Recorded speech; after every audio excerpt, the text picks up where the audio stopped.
हरे कृष्ण। हम लोग प्रार्थना करेंगे और प्रार्थना स्टार्ट करेंगे। कितने लोगों को प्रार्थना याद हो गया? ओम अज्ञानतिमिरान्धस्य। बहुत अच्छा। ओम अज्ञानतिमिरान्धस्य ज्ञानाञ्जनशलाकया चक्षुरुन्मिलितं येन तस्मै श्रीगुरवे नमः। श्रीचैतन्यमनोभीष्टं स्थापितं येन भूतले स्वयं रूपः कदा मह्यं ददाति स्वपदान्तिकम्। वन्देऽहं श्रीगुरो श्रीयुतापदकमलं श्रीगुरून् वैष्णवांश्च श्रीरूपं साग्रजातं सहगण रघुनाथान्वितं तं सजीवं साद्वैतं सावधूतं परिजनसहितं कृष्णचैतन्यदेवं श्रीराधा कृष्णपादां सहगण ललिता श्रीविशाखान्वितां नमो विष्णुपादाय कृष्णप्रेष्ठाय भूतले श्रीमते भक्तिवेदांत स्वामिने इति नामिने। नमस्ते सरस्वते देवे गौरवाणी प्रचारिणे निर्विशेषा शून्यवादी पाश्चात्य देशतारिणे।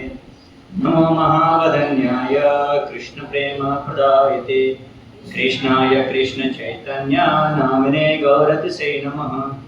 हे कृष्ण करुणा सिंधु दीनबंधो जगत्पते गोपेशा गोपिका कांत राधा कांत नमोस्तुते। तप्त कांचन गौरांगी राधे वृंदावनेश्वरी वृषभानुसुते देवी प्रणमामि हरिप्रिये। वाञ्छाकल्पतरुभ्यश्च कृपा सिन्धुभ्येव च पतितानां पावनेभ्यो वैष्णवेभ्यो नमो नमः।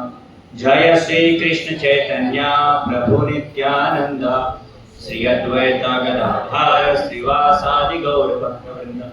हरे कृष्ण कृष्ण कृष्ण हरे हरे हरे राम राम राम हरे हरे। मुखं करोति वाचालं पंगुं लंघयते गिरिं श्री गुरुं हरे कृष्ण। भक्तों को बहुत स्वागत है आज के इस सत्र में। मंदिर के वरिष्ठ भक्त साक्षी भाई सब मैं आशीर्वाद चाहता हूँ, आप सबका आशीर्वाद चाहता हूँ कि आपके आशीर्वाद से भागवत के 10वें स्कंद का कुछ घटना का जिक्र करते हुए हम लोग आज एक विशेष टॉपिक पर चर्चा करेंगे, जिस टॉपिक का नाम है हर धार्मिक अनुष्ठान के पीछे क्या उद्देश्य है। तो अंग्रेजी में इसको बोलेंगे रिचुअल एंड स्पिरिचुअल। रिचुअल का मतलब होता है धार्मिक अनुष्ठान और स्पिरिचुअल का मतलब होता है धार्मिक अनुष्ठान के पीछे का उद्देश्य। स्पिरिचुअल दो शब्द से मिलकर बना हुआ है। स्पिरिट का मतलब होता है उद्देश्य, पर्पस, और रिचुअल मतलब धार्मिक अनुष्ठान। तो स्पिरिचुअल में दोनों वर्ड है, स्पिरिट भी है, उद्देश्य भी है और रिचुअल भी है। पर देखिए हम लोग ज्यादा किसकी तरफ अट्रैक्ट होते हैं, आकर्षित होते हैं, रिचुअल या स्पिरिचुअल? रिचुअल की तरफ। वो इसलिए क्योंकि रिचुअल दिखाई देता है और उसके पीछे जो मकसद छुपा है वो दिखाई नहीं देता है। वो आंतरिक बात हो गई, इंटरनल बात हो गई। रिचुअल एक्सटर्नल है, बाह्य रूप से। जैसे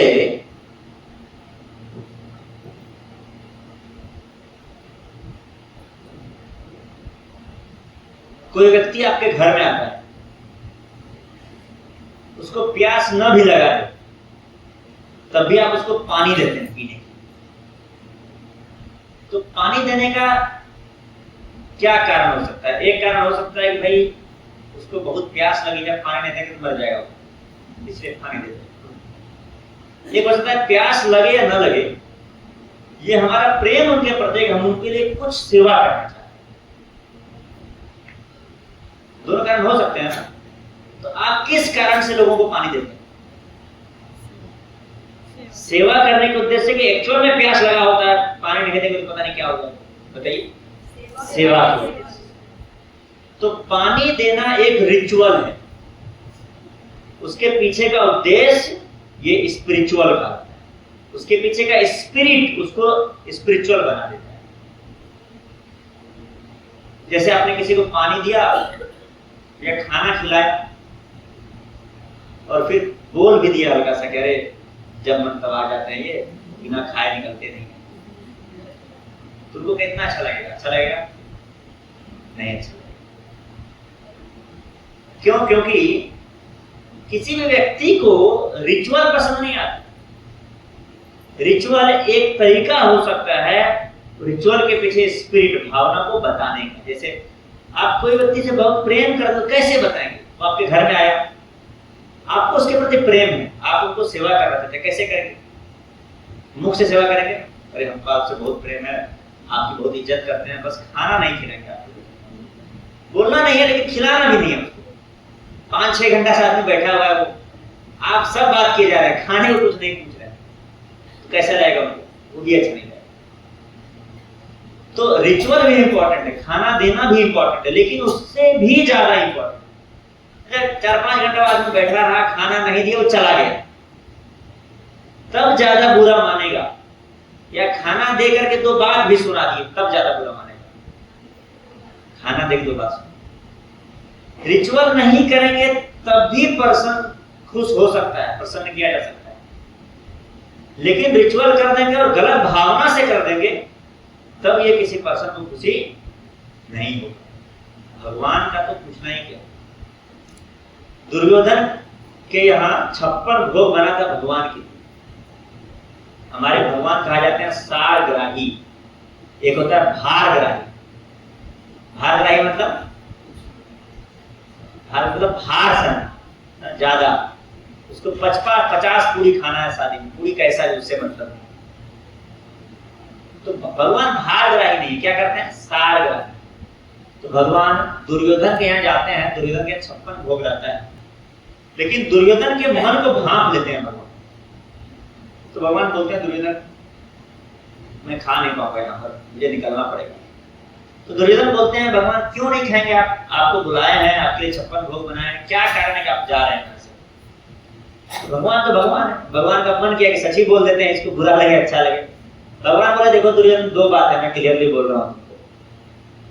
कोई व्यक्ति किसी के घर में कब खाना खाता है? या तो उसको भूख लगा हो, भूख लगा मजबूरी खा लिया, या भूख न लगा हो, कोई इतना प्रेम से खिला रहे हो मना नहीं कर सकता। ये 2 कारण होता है कोई व्यक्ति आपके यहाँ खाना खाएगा। इस 2 कारण में से कोई भी लागू नहीं हो रहा है। ना तो मुझे भूख लगा है, भाई मैं तो आत्मा राम हूं, मुझे कौन खिला सकता है? तो मुझे किसी चीज की भूख नहीं है इस दुनिया में। और दूसरा बात, तुम्हारे अंदर प्रेम नहीं है खिलाने का। वही भगवान बगल में विदुर के घर जाते हैं और बोलते हैं बहुत भूख लगा है, कुछ जो भी घर में बना है तुरंत दे दो, कुछ बनाओ ना, जो बना हुआ। अब विदुर बहुत आर्थिक रूप से निम्न परिवार से, तो उन्होंने रोटी साग उनके घर में बना था।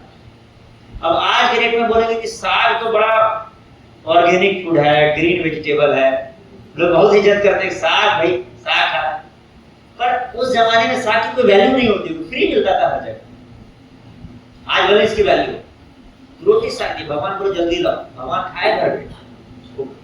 दुर्योधन को भोग न खायो, रूखो साग विदुर घर पायो, ऐसे प्रेम पुजारी राधे श्याम श्याम श्याम। दुर्योधन का भोग नहीं खाए, लेकिन रूखा साग विदुर घर गए, तो भगवान प्रेम की पुजारी।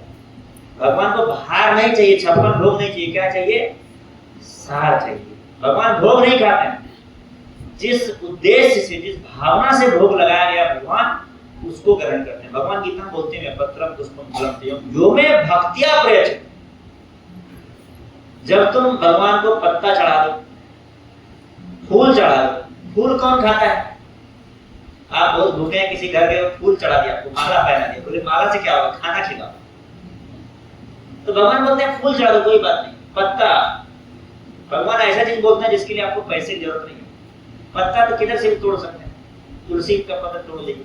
पत्रम पुष्पम फलम, फल भी फ्री मिलता है, आजकल पैसा देना पड़ता है। पहले जमाने में इतने सारे पेड़ पौधे होते थे, आपको फ्री, आज भी कुछ फल फ्री मिल जाएगा। आप आम वगैरह देखेंगे, पीएचयू वगैरह जाएंगे तो इतना सारा आम रहता है, गिरता है आप एक आध उठा लेंगे, कोई मना नहीं करेगा। बहुत सारे फल है जो फ्री। फलम तो यह मतलब जल भी फ्री मिलता है। अब आज आरओ वाटर के लिए पैसा लगाना पड़ सकता है, पर जमीन से तो फ्री में जल निकलता है। प्राकृतिक में यह संसाधन है प्रचुर मात्रा में। यो में भक्त्या, इसको अर्पण करोगे तो मैं ग्रहण करूंगा, लेकिन भक्ति के साथ अर्पण करोगे तब। भक्ति के साथ अर्पण नहीं करोगे तो पत्रम पुष्पम के ऊपर पनीर पिज्जा बर्गर वगैरह भी खिलाओगे तब भी मुझे उसमें कोई इंटरेस्ट नहीं। भगवान सार है। चैंटिंग जो हम लोग करते हैं ये सार है वास्तव। धार्मिक जितने अनुष्ठान सबका एसेंस है भगवान का नाम करना है। कितने लोग रेगुलर चैंटिंग करते हैं? आप कितना माला करते हैं? 8 आप 16। कितने लोग 16 माला करते हैं? कितने लोग 8 या उससे अधिक करते हैं? 4 या उससे अधिक माला? 1 या उससे अधिक? कितने लोग 1 माला भी नहीं करते? कोई है? कीजिए माता जैसे है ना, स्टार्ट। भगवान का नाम लीजिए। देखिए भगवान ने हमको 24 घंटा दिया है, उस 24 घंटा में 10 मिनट भगवान को दे दीजिए। आप देखिएगा बचा हुआ 23 घंटा 50 मिनट का आप ज्यादा अच्छे से यूटिलाइज करें। भगवान के लिए समय निकालना चाहिए। तो ये कहानी शुरुआत होता है वृंदावन लीला भगवान की, कि देखिए भगवान जब गाय चराने जाते थे ना तो 2 टाइप का रूटीन होता था। कभी कभी घर से टिफिन लेके जाते थे। जब टिफिन लेके जाते थे तो शाम में वापस आते थे, दिन भर खेलते रहते थे, जंगल में खूब अंदर तक चले जाते थे। और कभी कभी टिफिन लेके नहीं जाते थे तो भगवान लोग जाते थे, दोपहर में वापस घर आते थे, फिर जाते थे गाय चराने। तो ये 2 टाइप का रूटीन फॉलो होता था।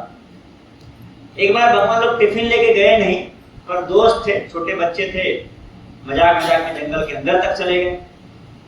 तो अब उनके लिए वापस लौट करके घर खाना वापस आना तब तक शाम हो जाता। तो उन लोगों ने सोचा कि क्या किया जाए। तो भगवान कृष्ण तो सर्वव्यापी हैं, सब कुछ जानते हैं। भगवान कृष्ण ऐसे उनको ऐसे अंतर ध्यान होने की जरूरत नहीं, वो तो ऐसे ही जानते हैं, आप खुल के भी जान सकते हैं कहाँ क्या होता है। तो उन्होंने ध्यान में देखा कि भाई बगल में कहीं एक जगह यज्ञ हो रहा है और वहां पर बहुत सारे तरह तरह के भोग बने हैं, दाल चावल सब्जी चपाती खीर पूरी पकवान सब कुछ बना हुआ है, भरपूर मात्रा में बना है। और भगवान को पता था कि भाई व्यक्ति यज्ञ क्यों करता है। शास्त्रों में कहा गया है विष्णु की प्रसन्नता के लिए लोग यज्ञ करें। तो कृष्ण को लगा यार विष्णु की प्रसन्नता के लिए लोग ऐसे ही कर रहे हैं, मैं ही विष्णु का स्रोत हूँ, तो मैं ही विष्णु हूँ, ये लोग डायरेक्ट हमको खिला देंगे तो मैं प्रसन्न हो जाऊंगा, इनका यज्ञ भी सफल हो जाएगा। तो भगवान अपने ग्वाल बाल मित्रों को भेजते हैं कि जाओ मांग करके लाओ उनसे कुछ खाना पीना उधर से, आज घर नहीं जाएंगे, इधर ही व्यवस्था जंगल में किया है। और ये जो जगह था जिस गांव में हो रहा था वो जंगल से काफी करीब था। बोलते हैं कि ये मथुरा और वृंदावन के लगभग बीच में। भगवान जंगली वृंदावन के आसपास दिया चलाते थे, कभी कभी मथुरा की तरफ दूर चले जाते थे, मथुरा नहीं जाते थे लेकिन दूर चले जाते थे। और ये जगह मथुरा वृंदावन के लगभग बीच में, लगभग वृंदावन से आप समझ सकते हैं 10-15 किलोमीटर दूर रहा होगा। तो गए ग्वाल बाल, ब्राह्मणों से बात किए, लेकिन ब्राह्मण लोग यज्ञ स्टार्ट कर चुके थे और ये लोग जाकर के पीछे खड़े हो गए, टोके की बाबा थोड़ा सा ध्यान दीजिए, इधर हम लोग बच्चे हैं, ग्वाल बाल हैं, तो कुछ खाने को हमें भी दे दीजिए। तो वो लोग ध्यान नहीं देते। देखिए बड़े लोग कुछ करते हैं ना, बच्चों की बात पर ध्यान नहीं देते, सब एकदम मग्न है, ओम तत्सत ऐसे कुछ तो बोल रहे होंगे, सब ध्यान में लगे हुए। ये लोग बोले कि बाबा थोड़ा ध्यान दीजिए, भगवान कृष्ण ने हम लोग को भेजा है। अब वो लोग फिर भी ध्यान नहीं दिए। ये लोग सोचे भाई कृष्ण का भी नाम ले लिया, अब क्या करें। तो चलो ठीक है, कृष्ण थोड़े नॉर्मल कोमल व्यक्ति है ना, कृष्ण डर नहीं लगता, बलराम का नाम लेते हैं, बलराम का गुस्सा उसे क्या बोले बलराम वसुदेव के पुत्र, वो लोग, वो बलराम ने भेजा है, उसको तो दे दीजिए। प्रभुपाद जी लिखते हैं कि बलराम शब्द यूज करने का एक सिग्निफिकेंस था कि बलराम वसुदेव के पुत्र थे, और वसुदेव कौन थे? क्षत्रिय। तो बलराम क्षत्रिय राजा हुए, तो राजा के पास अधिकार होता है कि वो टैक्स मांग सके। तो इस अनुसार से भी ये बड़ा एप्रोप्रिएट था। राजा मांग रहा है, तुम यज्ञ कर रहे हो, थोड़ा सा पर्सन उनको भी दे दो, टैक्स तो देना पड़ेगा, जितना कमाएंगे उसका कुछ परसेंट। तो बलराम का भी नाम को इग्नोर कर दिया, ये लोग फाइनली इग्नोर कर दिए। ये बालक लोग काफी देर तक 1-2 घंटा खड़े रहे लगभग। अब भूख लग रही थी, लोग छोटे बच्चे थे। बाद में लौट गए कृष्ण के पास, बड़ा दुखी भाव से गए। ये लोग दुखी भाव से इसलिए नहीं गए थे कि खाने को नहीं मिला, भूखे थे। तो सोचे कि यार इतना दूर से चल के भी आए, कुछ मिला भी नहीं, अब जाना पड़ रहा है, ये सोच के नहीं। ये लोग इसलिए दुखी थे कि भगवान कृष्ण ने हम लोग को लाने के लिए भेजा और ये छोटा सा सेवा हम लोग नहीं कर पाए। तो बड़ा दुखी थे, भगवान के हृदय को समझ गए। जब भगवान के पास पहुंचते तो भगवान बोलते हैं, देखो तुम लोग को दुखी नहीं होना चाहिए। हमने ये तो नहीं बोला कि जाओ तुम लोग मारपीट उठा के उधर से ले आना, कुछ छीन छान करके, चोरी करके ले आना। तुम बच्चे हो, ये सब काम कर सकते हो, लेकिन ऐसा तो बोला नहीं। हमने बोला भिक्षा मांग के ला।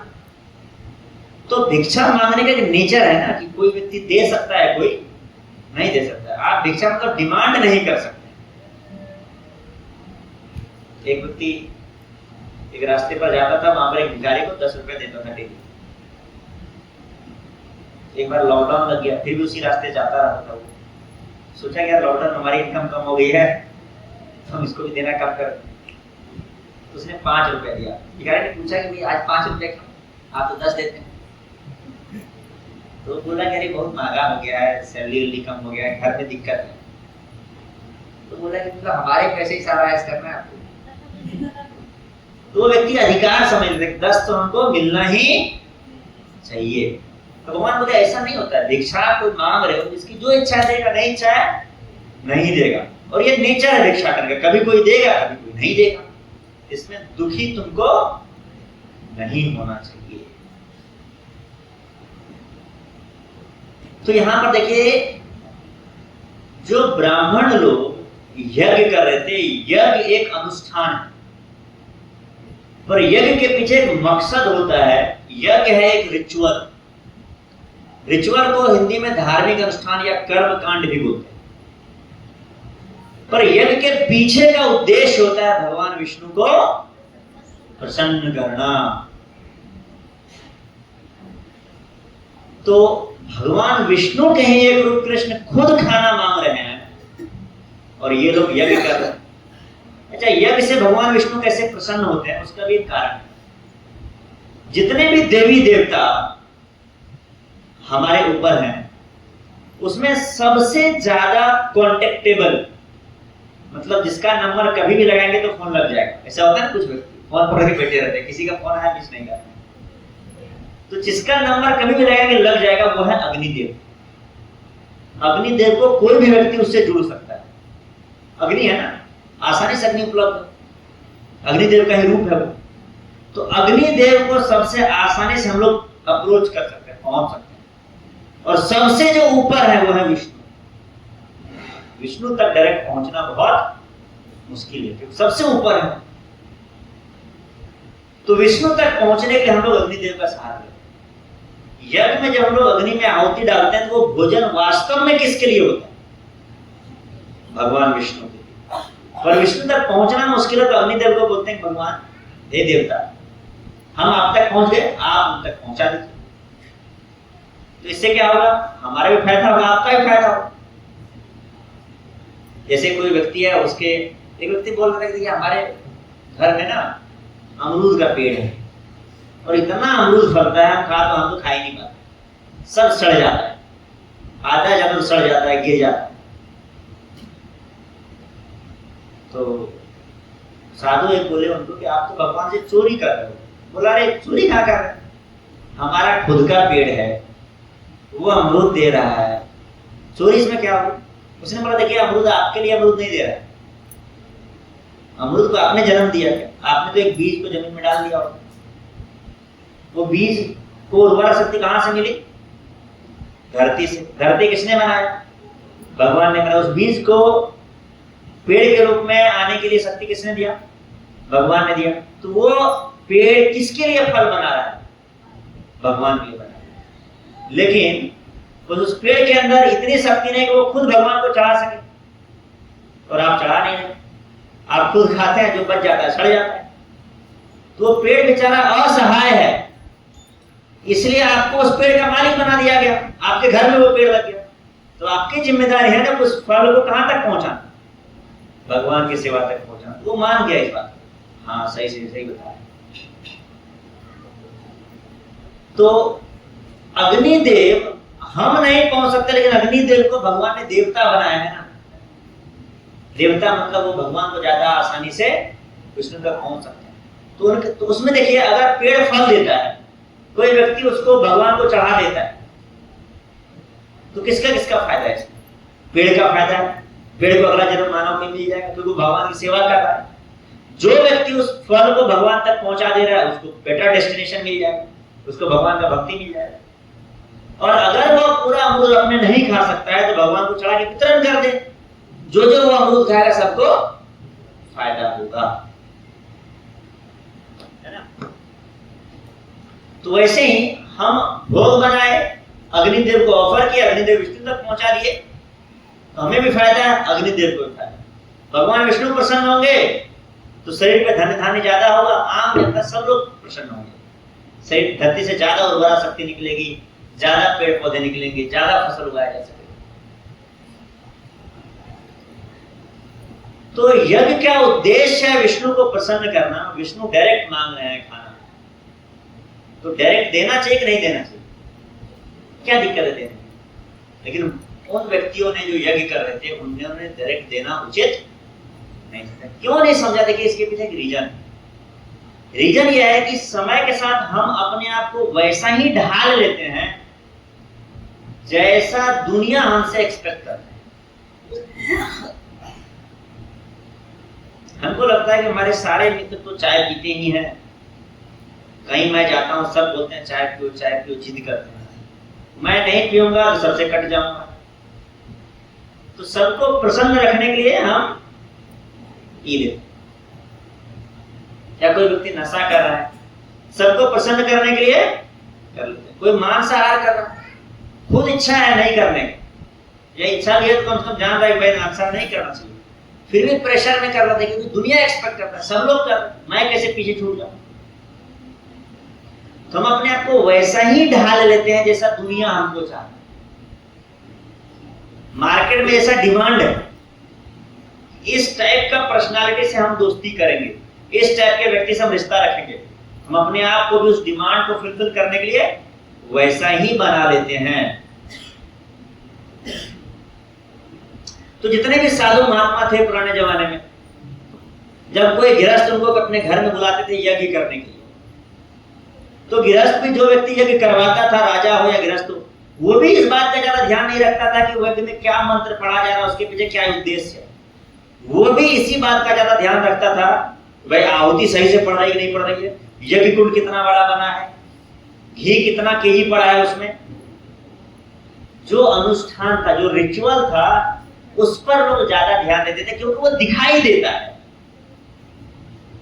जो दिखता है उसी पर तो ध्यान देते। तो समय के साथ कुछ साधु भी ऐसे ही बन गए जो उसके पीछे की भावना को भूल गए, पर रिचुअल को याद रखे। हमारे कई सारे भक्त इलाहाबाद प्रयागराज में कुंभ लगा था, कुंभ देखने गए थे। तो कुंभ में ना आरती होती है गंगा। मैं ये जनरल स्टेटमेंट नहीं दे रहा हूं, गंगा आरती जहां भी लोग करते होंगे इसी भाव से करते होंगे, पर आरती होती है।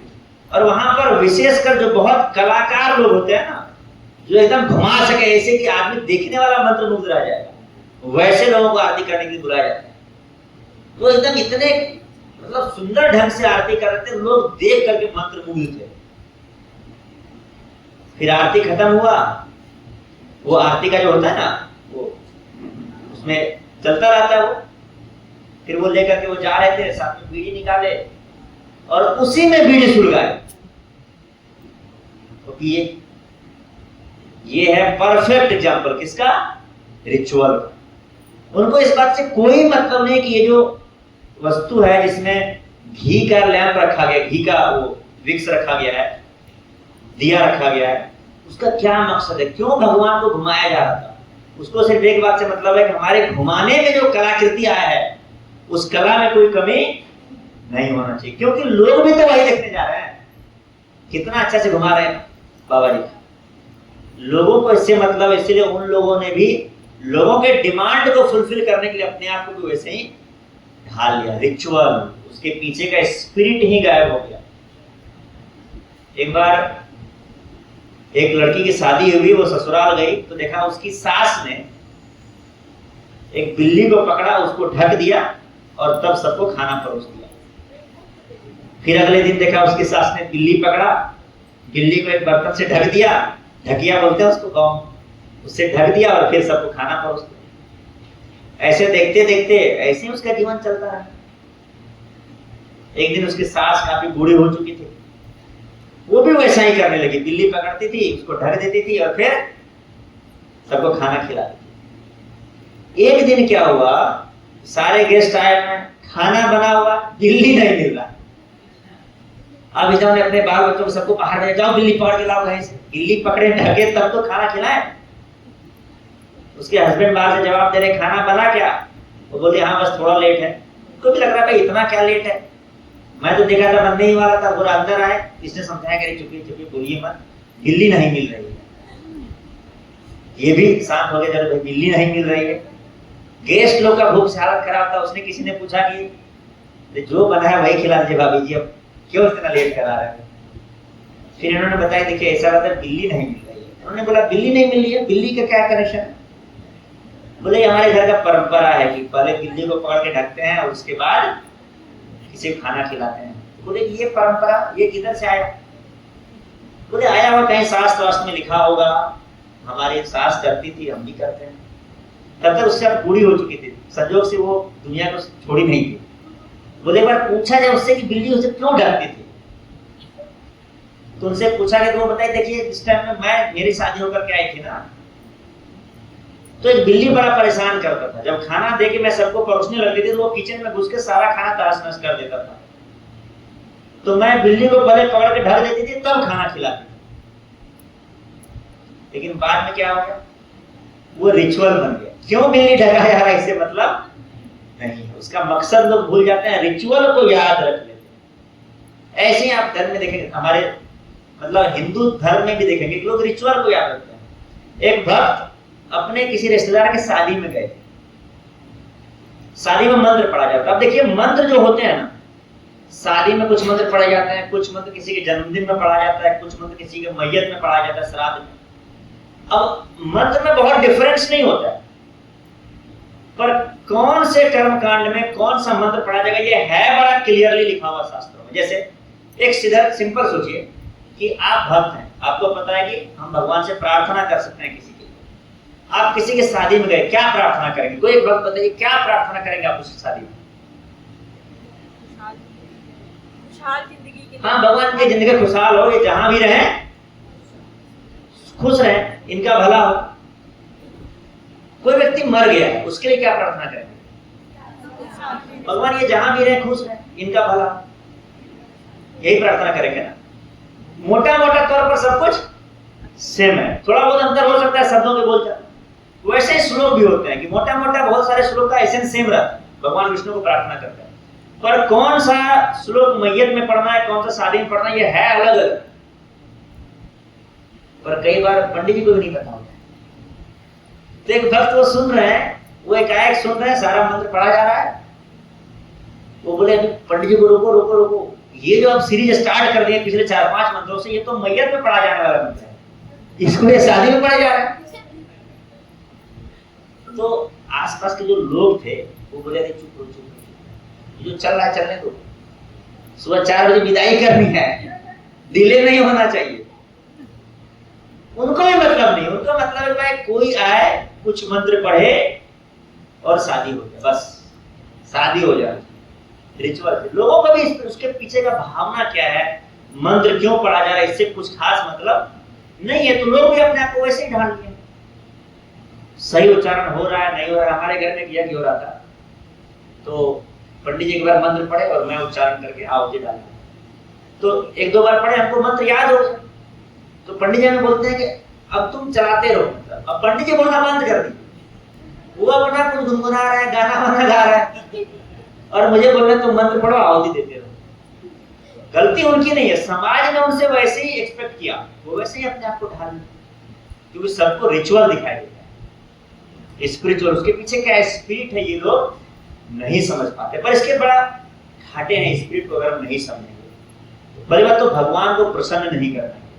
तो ये जो ब्राह्मण थे, जो लोग बहुत अच्छे से मंत्रोच्चारण वगैरह कर रहे थे, यज्ञ कर रहे थे, सोचिए यज्ञ कर रहे थे विष्णु को प्रसन्न करने के लिए, पर विष्णु को डायरेक्ट नहीं अप्रोच कर सकते हैं, तो अग्नि में आहुति डाल रहे थे, अग्नि देवता आप पहुंचा दीजिए। विष्णु डायरेक्ट भेज दिए कि जाओ इसको खाना दे दो, वही लोग खाना देने से मना कर दिए। प्रॉब्लम यह है कि जब हम रिचुअल में बहुत डीप में चले जाते हैं ना, रिचुअल से बंध जाते हैं, तो हम स्पिरिट का ध्यान नहीं रख पाते। चाहते भी, ये लोग भी चाह रहे थे, कई सारे लोग जो मंत्र यज्ञ वेदी पर बैठे हुए थे, मंत्र पढ़ रहे थे, उनके मन में आ रहा हो भाई कृष्ण ही तो मांग रहे, दे दो, पर किसी की हिम्मत नहीं हो रही भाई यज्ञ से कैसे उठ जाऊं, लोग क्या कहेंगे, इतने सारे लोग बैठे हुए यज्ञ देख रहे हैं, हम लोग यज्ञ से उठ गए। तो ऐसे सारे सिचुएशन के बीच में फाइनली उन्होंने नहीं माना, और वो भगवान का जो मर्सी उनको मिलना चाहिए था वो उनको नहीं मिल पाया। लेकिन इससे अलग हट करके सोचिए, कृष्ण भगवान फिर से बोलते हैं उन्हीं ग्वाल बालों को कि एक काम करो, जाओ वापस जाओ, और इस बार पंडित लोगों से, ब्राह्मण लोगों से, पुरुष लोगों से इनसे मत मांगना जो यज्ञ वेदी पर बैठे हुए। ठीक है, जब भी मैं ब्राह्मण बोलता हूं तो ये कोई ऑफेंड ना हो, या कोई ये ना माने कि हम उन ब्राह्मणों को बोल रहे हैं जो ब्राह्मण कुल में पैदा हुए। नहीं, शास्त्रों में ब्राह्मण का डेफिनेशन है ब्राह्मण जानाति इति ब्राह्मण, जो व्यक्ति ब्राह्मण को जानता है वो ब्राह्मण। ब्राह्मण को जानता है मतलब भगवान के 3 फीचर्स होते हैं, एक फीचर है ब्राह्मण, दूसरा है परमात्मा, और तीसरा है भगवान। जैसे आप सूर्य को देखते हैं, तब सूर्य के अंदर क्या क्या चीजें हैं वो देख पाते हैं, केवल उसकी रोशनी को देख पाते हैं। रोशनी है सूर्य की शक्ति। तो जब हम सूर्य को दूर से देखेंगे तो सूर्य की रोशनी की हमें दिखाई देगी, प्रकाश दिखाई देगा। लेकिन मानिए किसी व्यक्ति के अंदर इतनी क्षमता वो सूर्य के अंदर चला जाए, तब तो वो भी देख सकेगा ना क्या क्या है सूर्य के अंदर। पहाड़ को दूर से देखेंगे तो आपको बस पहाड़ की चोटी और बर्फ दिखाई देगा। जब हिमालय पर नजदीक जाएंगे तो देखेंगे उस बर्फ में कई सारे पेड़ पौधे, कई सारे लोग हैं, गोताखोर हैं, मतलब जो पहाड़ पे चढ़ते हैं, बहुत छोटी छोटी चीजें दिखाई देगी। तो प्रभुपाद जी बोलते थे ट्रेन को दूर से देखेंगे तो आपको केवल ट्रेन का, रात में ट्रेन आ रही है मान लीजिए, दूर से देखते क्या दिखाई देता है? लाइट। फिर थोड़ा और नजदीक क्या दिखाई देगा? डब्बा। और फिर और नजदीक जाएंगे तो डब्बे में बैठे हुए आदमी दिखाई देंगे। भगवान को भी जब कोई व्यक्ति बहुत दूर से देखता है तो भगवान के ब्रह्मण रूप को देख पाता है। ब्रह्मण रूप मतलब भगवान के तेज को बोलते हैं, भगवान के प्रकाश को बोलते हैं, भगवान की शक्तियों को बोलते हैं ब्रह्मण। उससे भी जो नजदीक जाता है वो भगवान का परमात्मा रूप है जो हमारे हृदय में। कोई व्यक्ति भगवान के और नजदीक जाता है तो वो भगवान को अपने हृदय में परमात्मा के रूप में देख पाता है।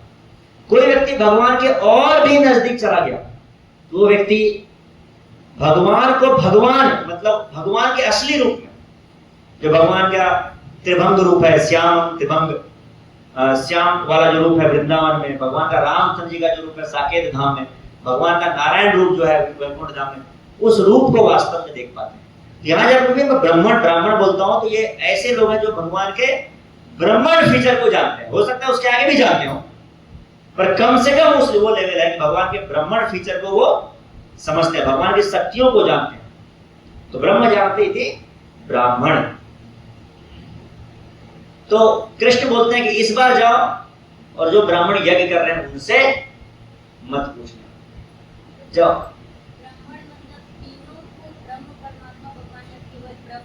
केवल ब्रह्म को जानता है वो ब्राह्मण है, लेकिन मतलब ऐसा नहीं कि केवल उसी को जानता है, दूसरा नहीं जान सकता। जो ब्रह्म को जानता है वो ब्राह्मण कहलाएगा। अब हो सकता है ब्राह्मण में भी कोई ऊंचे स्तर का हो, कोई वैष्णव बन जाए, भक्त बन जाए, तो भगवान के परमात्मा और भगवान फीचर्स को भी जान पाएगा। पर भगवान का जो भगवान वाला रूप है ना, वास्तविक रूप, उसको जानने के लिए मतलब ब्राह्मण जरूरी नहीं कि उस रूप को जान सके। ब्राह्मण बनते हैं आप भगवान के ब्राह्मण वाले फीचर को जरूर जान जाएंगे। आप अब ब्राह्मण बनने के बाद आप और आगे बढ़ते रहेंगे भक्ति में, वैष्णव बनेंगे, तो फिर आप भगवान के दूसरे फीचर्स को भी, परमात्मा फीचर्स को भी जानेंगे, उसके भगवान फीचर को भी जानेंगे। ठीक है ना? तो इस बार जो ग्वाल बाल थे ये पहुंचते हैं यज्ञ पत्नी के पास, उनकी पत्नियों के पास पहुंचते हैं और फिर वही बात सुनाते हैं कि भगवान कृष्ण भूखे हैं जंगल में, आज घर से टिफिन लेकर के नहीं आए थे, उन्होंने बोला है कि जाकर के आपसे भिक्षा मांगे और भिक्षा दे दीजिए। और देखिए यज्ञ वगैरह की जो बनता है उसकी कुछ सामग्री यज्ञ वेदी के पास होती है, कुछ सामग्री गृहिणी के कंट्रोल में अंदर में होता है, जब जरूरत पड़ेगा तो ताला खोल के देंगे। तो जो ज्यादा स्रोत था वो उधर ही था, तो उन लोगों ने देना स्टार्ट कर दिया। अब जो ब्राह्मण थे इन्होंने मना भी किया कि भाई तुम ऐसा मत करो, लेकिन वो लोग नहीं मानी। बाद में ब्राह्मणों को रिग्रेट होता है कि यार इन लोगों ने अच्छा काम किया, हमारी पत्नियों ने हमसे अच्छा काम किया, क्योंकि इन लोगों ने, भगवान ने मांगा ऐसे और इन्होंने भगवान को दे दिया। लेकिन रिचुअल जो लोग फॉलो करते हैं उनके साथ एक और समस्या होती है, ऐसा नहीं कि वो जानते नहीं है इसके पीछे का मकसद क्या है या जानना नहीं चाहते हैं, पर उस पर फोकस नहीं करना चाहते हैं, या किसी सामाजिक अवधारणा को पूरा करने के लिए, सामाजिक इज्जत बनाए रखने के लिए कई बार वो उसके उद्देश्य पर फोकस कर नहीं पाते। बाद में इनको पछतावा हो गया, भगवान ने मांगा तो दे देना चाहिए था। अब कभी कभी प्रश्न आता है कि क्या वो जो ब्राह्मण थे वो वास्तव में जानते थे कि कृष्ण जो है वृंदावन जो भगवान है? ये भी तो हो सकता है वो ना जानते हो, क्योंकि भगवान कृष्ण जब इस धरती पर थे तो सबको नहीं पता था कि कृष्ण भगवान है। लेकिन शास्त्रों में बताया गया है कि वृंदावन के लोग जानते थे कि कृष्ण भगवान, वो यज्ञिक लोग भी जानते थे कृष्ण भगवान, पर फिर भी सामाजिक अवधारणा में वो कृष्ण को भगवान जानते हुए भी वो सही कदम नहीं उठाते, क्योंकि सामाजिक वो जो होता है ना सोशल प्रेशर, वो सोशल प्रेशर के दबाव में थे। मैं कर लूंगा तो पता नहीं लोग क्या कहेंगे, वो नहीं कर पाते। इनफैक्ट देखिए भगवान के जितने भक्त हैं, जो गोपियां हैं, नंद बाबा, इष्टम, या सब लोग भगवान को जानते हैं कि कृष्ण ही वास्तविक भगवान है। ये बात अलग है कि वृंदावन में सब लोग जानते हैं ये भगवान, पर उनका ये जो ज्ञान है, ये योग माया, भगवान की एक शक्ति होती है जिसको योग माया बोलते हैं। योग माया ये ज्ञान को छुपा देती। क्यों छुपा देती है? ताकि लोग भगवान से प्रेम कर सके। अब सोचिए ग्वाल बाल है, वो भी जानते हैं कृष्ण है, ग्वाल बाल गए ना, ग्वाल बाल जाके बोलते हैं कृष्ण भगवान ने मांगा है आपसे जो भोग है, उनको पता है ना कृष्ण भगवान है। पर जब ग्वाल बाल कृष्ण से फील्ड में कुश्ती लड़ने उतरते हैं तो अब ये भूल जाते हैं कि कृष्ण भगवान है। तो वृंदावन में जो कृष्ण के भक्त हैं वो भी ज्यादातर समय भूले रहते हैं कृष्ण भगवान है। एक बार एक कथा सुनता था, बोला प्रभु जी मैं भी तो भूला ही रहता हूँ ज्यादातर समय, क्या मैं भी उस स्तर तक आ गया हूँ? अंतर, हमारा भूलना और उनके भूलने में अंतर है। उनको योग माया भुलाई है ताकि भगवान की ज्यादा सेवा कर सके, और हम भगवान को इसलिए भूल जाते हैं ताकि भगवान की सेवा करने की जरूरत ना पड़े हमको, मकसद मिलता है। तो वो लोग भी जानते हैं कृष्ण भगवान है, यशोदा मैया भी जानते हैं कृष्ण भगवान है, नंद बाबा भी जानते हैं, गोपियां भी जानते हैं कृष्ण भगवान है, लेकिन वो हमेशा इस बात को याद नहीं रख पाते। जब भगवान की सेवा के लिए जरूरत होता है योग माया उनको भुला देती है।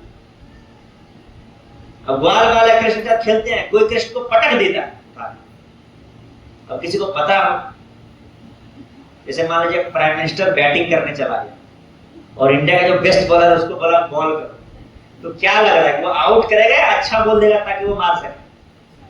अच्छा बॉल देगा। तो कृष्ण को मजा नहीं आता है कि ये लोग हमको आउट ही करने का प्रयास न करें, हमको भगवान मान करके हमारी इज्जत ही करते रहे, सब सैल्यूट ठोकते रहे हमको। नहीं, कृष्णा चाहते हैं जब कोई हमसे लड़ाई करे तो ऐसा लड़ाई करे कि मैं भगवान नहीं हूं, ऐसा सोच के लड़ाई करे। वो हमको हरा दे लड़ाई, कई बार हरा देते हैं ग्वाल लोग कृष्ण को लड़ाई। फिर कृष्ण के शरीर पर चढ़ करके उसको पनिशमेंट देते हैं, हमें अब सैर कराओ, मैंने तुम्हें हराया। अब सोचिए कोई व्यक्ति जाने कि यही तो परम पुरुषोत्तम भगवान है, तो उसके शरीर पे कैसे चढ़ेगा? डर से नहीं चढ़ पाएगा।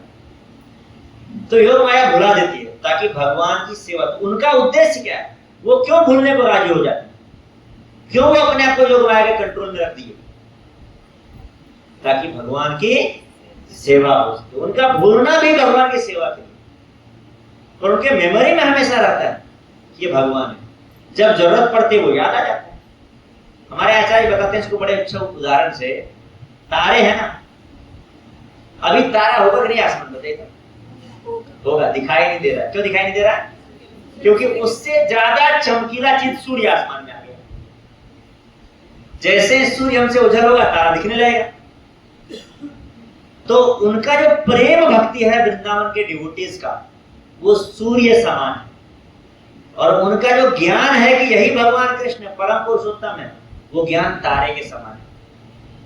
तो कभी कभी वो तारा उनको दिख जाता है, पर जब भी सेवा का मौका रहता है या सेवा का अपॉर्चुनिटी आता है, तो उनका जो प्रेम भाव है, वो जो सूर्य है, वो उनके ज्ञान को ओझल कर देता है।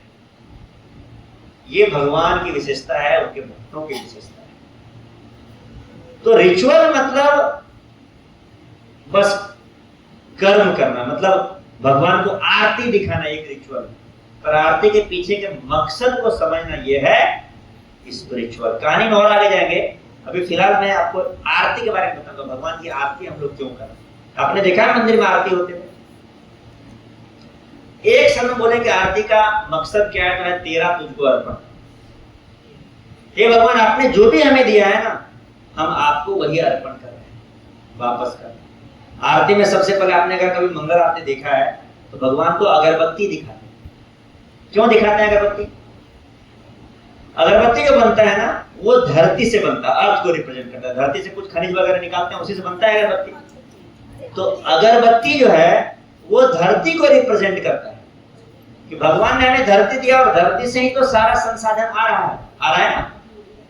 तो वही धरती का छोटा सा पार्ट हम लोग अगरबत्ती बना के भगवान को ऑफर करते हैं। भगवान, ये आपने हमको दिया है, आपकी सेवा में हम लगा रहे हैं। उसके बाद भगवान को घी लैंप कर दिखाते हैं। घी में वो रुई में घी लगा करके उसको जला करके भगवान को दिखाते हैं। वो जो रुई होता है ना, वो रुई हमारा हमको रिप्रेजेंट करता है, हमारे शरीर को एक तरीके से रिप्रेजेंट करता है। और उस रुई के अंदर जो घी है, वो घी रिप्रेजेंट करता है हमारे अंदर के विकारों को, काम, क्रोध, लोभ, मोह, बोध, मात्सर्य। तो जब घी जल रहा होता है, वो साथ में किसको जला रहा होता है? रुई को। रुई हमारा भौतिक एग्जिस्टेंस है, भौतिक शरीर को। तो रुई जला करके भगवान को अर्पण करने का मतलब है कि भगवान, हम आपके सामने आपकी सेवा से अपने अंदर के विकारों को जलाना चाहते हैं, और उस विकारों को जला करके हम अपने भौतिक एग्जिस्टेंस को, जो हमारा एग्जिस्टेंस कहते क्या होता है? अस्तित्व। हमारा जो भौतिक अस्तित्व है, हम भौतिक अस्तित्व को मिटाना चाहते हैं, खत्म करना चाहते हैं। इसलिए हम लोग भगवान को घी लैंप दिखाते हैं। कई लोग अगरबत्ती दिखाते हैं, पर ये भाव को नहीं समझते। एक व्यक्ति के घर में एक ऐसा दीवार था, उसमें सारे देवी देवता, जहां पर भी कोई फोटो किसी दुकान में दिख गया, उसको लगा कि ये नया वैरायटी है, उसको लाके चिपका देता था। कुछ भी दिख गया। एक पता नहीं उसके घर में मैंने देखा था कि बाघ था, बाघ के ऊपर शिवजी लेटे हुए थे, और शिवजी के नाभि से कमल का फूल निकला, और उस कमल के फूल पर दुर्गा जी खड़ी। पता नहीं कहां से ये ले आए। एक फोटो रहता है ना कि विष्णु के नाभि से कमल का फूल निकला, उससे ब्रह्मा जी उत्पन्न हुए। वो पता नहीं कहां से ये फोटो किसने बनाया, किसी शास्त्र से है भी कि नहीं। तो वो क्या करता था, अगरबत्ती लेता था तीन और पूरा घुमाता था ऐसे। हमने पूछा कि इतने लोग में किसको दिखा रहे हैं? उसने बोला, हम इनके आपस के मैटर में नहीं पड़ते, जिनको जितनी शक्ति होगी अपना खींच लेगा वो।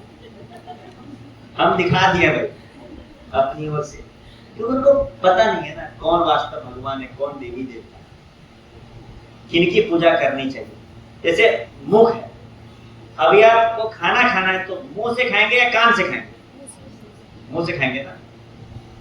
तो मुंह से खाएंगे तो आपके शरीर के सारे अंग पोषित हो जाएंगे। कान को अलग से खिलाने की जरूरत नहीं है, नाक को अलग से नहीं खिलाना है। एक बार राधेश्याम प्रभु एक भक्त है, बहुत सीनियर भक्त है, हम लोग के शिक्षा गुरु हैं, वो कहानी बताते लोगों को कि मुंह से खाना खाना चाहिए। तो कोई भक्त ने बोला कि पर प्रभु जी कभी कभी तो नाक से खिलाते हैं डॉक्टर को, तभी तो आदमी को पोषण मिल ही जाता है ना, तो नाक से पाइप डाल के खिला देते हैं।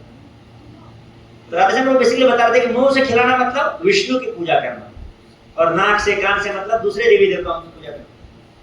तो आप दूसरे देवी देवताओं की पूजा करेंगे तो अल्टीमेटली वो पूजा कहाँ जाएगा? भगवान को ही जाएगा। अग्नि में भी आप आहुति डालेंगे तो अग्नि क्या करेंगे? वो विष्णु तक पहुंचाएंगे। समझ गए? तो पहुंचेगा तो वो विष्णु तक। पर क्या अच्छा है, डायरेक्ट विष्णु को देना या इनडायरेक्ट देना? मुंह से खाना या नाक से पाइप घुसा खाना?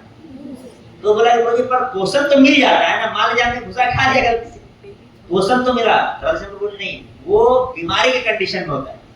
नॉर्मल कंडीशन में नाक से खाना घुसा के नहीं खाया जाता, पाइप घुसा, है ना।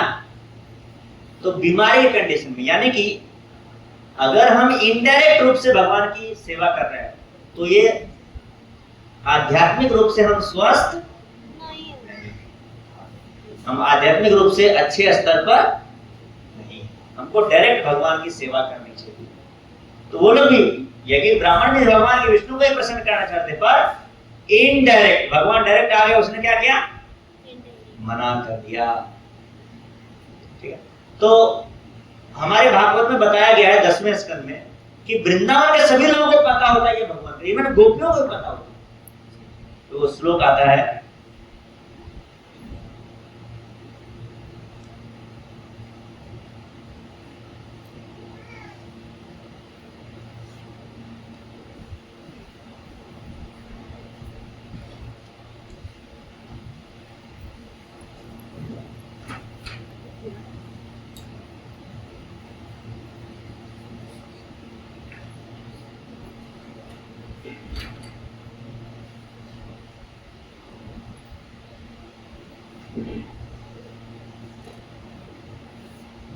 तव कथामृतं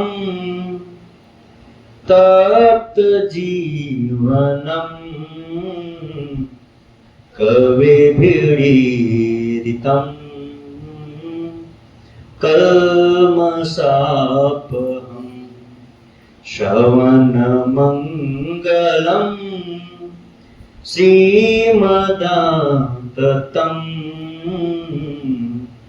भुवि गृह्णन्ति ये भूरिदा जना। इसका मतलब है आपके शब्दों का, गोपियां कह रही है भगवान से, आपके शब्दों का अमृत तथा आपकी लीलाओं का वर्णन इस भौतिक जगत में कष्ट भोगने वालों के जीवन और प्राण है। विद्वान मुनियों द्वारा प्रसारित ये कथाएं मनुष्य के पापों को समूल नष्ट कर देती है। अगर गोपियों को पता रहता कि ये कृष्णा तो बालक है, तो क्या वो कृष्णा के लिए ये प्रार्थना अर्पित करते? वो बोल रहे हैं सुनने वाले को सौभाग्य प्रदान करती है। ये कथाएं जगत भर में विस्तीर्ण है और आध्यात्मिक शक्ति से ओतप्रोत है। निश्चय ही जो लोग भगवान के संदेश का प्रसार करते हैं वे सबसे बड़े दयालु व्यक्ति हैं, सबसे बड़े दाता है। तो अगर गोपियों को नहीं पता होता तो ये सब कैसे बोलते? वैसे ही यशोदा मैया को सबको पता है कि ये भगवान है, पर उनका प्रेम इतना प्रगाढ़ है, उनका सेवा भाव इतना ज्यादा है कि वो भगवान के ऐश्वर्य को भूल जाते हैं कि भगवान इतने महान है, भगवान इतने शक्तिशाली है। और ऐश्वर्य को भूलने के चलते उनके सेवा भाव में ज्यादा स्पॉन्टेनिटी या ज्यादा प्रेम आता है, इसलिए योग माया उनको भुला देती।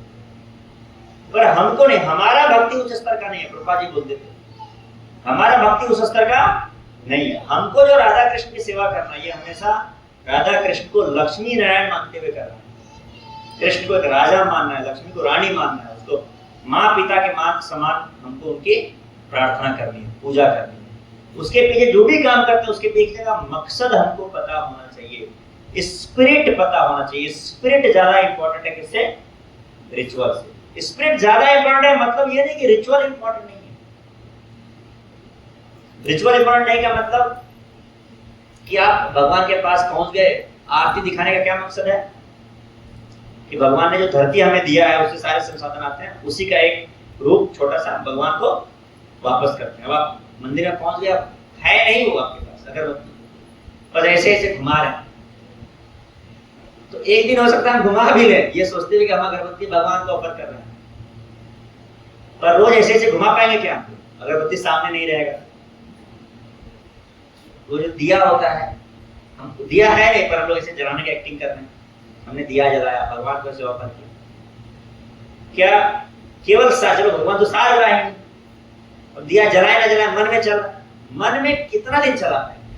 हो सकता है 10 मिनट हम लोग सोच लें, एक दिन सोच लें।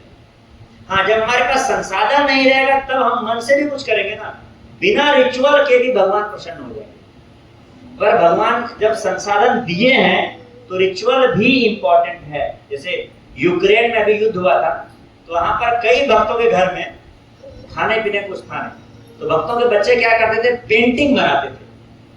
आम का पेंट बनाए, वो कटिंग करके, कागज कट करके, अमरूद बनाए, सेब बनाए, चावल दाल बनाते, तो वही भगवान को ऑफर करते। तो बहुत सारे महान भक्त हैं, वो लोग प्रसन्न होते थे, बड़ा बोलते थे कि भगवान इसको जरूर स्वीकार करेंगे, क्योंकि उनके पास कोई संसाधन है नहीं, कोई संसाधन नहीं, तो उन्होंने फोटो बना करके ऑफर कर दिया। ये भाव, भगवान क्या वो कागज खा रहे होंगे वहां पर? नहीं, भगवान ना तो कागज खा रहे हैं, ना हमारे यहाँ आम खा रहे होते हैं, ना हमारे यहाँ अमरूद खा रहे होते हैं। भगवान क्या खा रहे होते हैं? भगवान तो उसके पीछे की भक्ति को ही ग्रहण करते हैं केवल।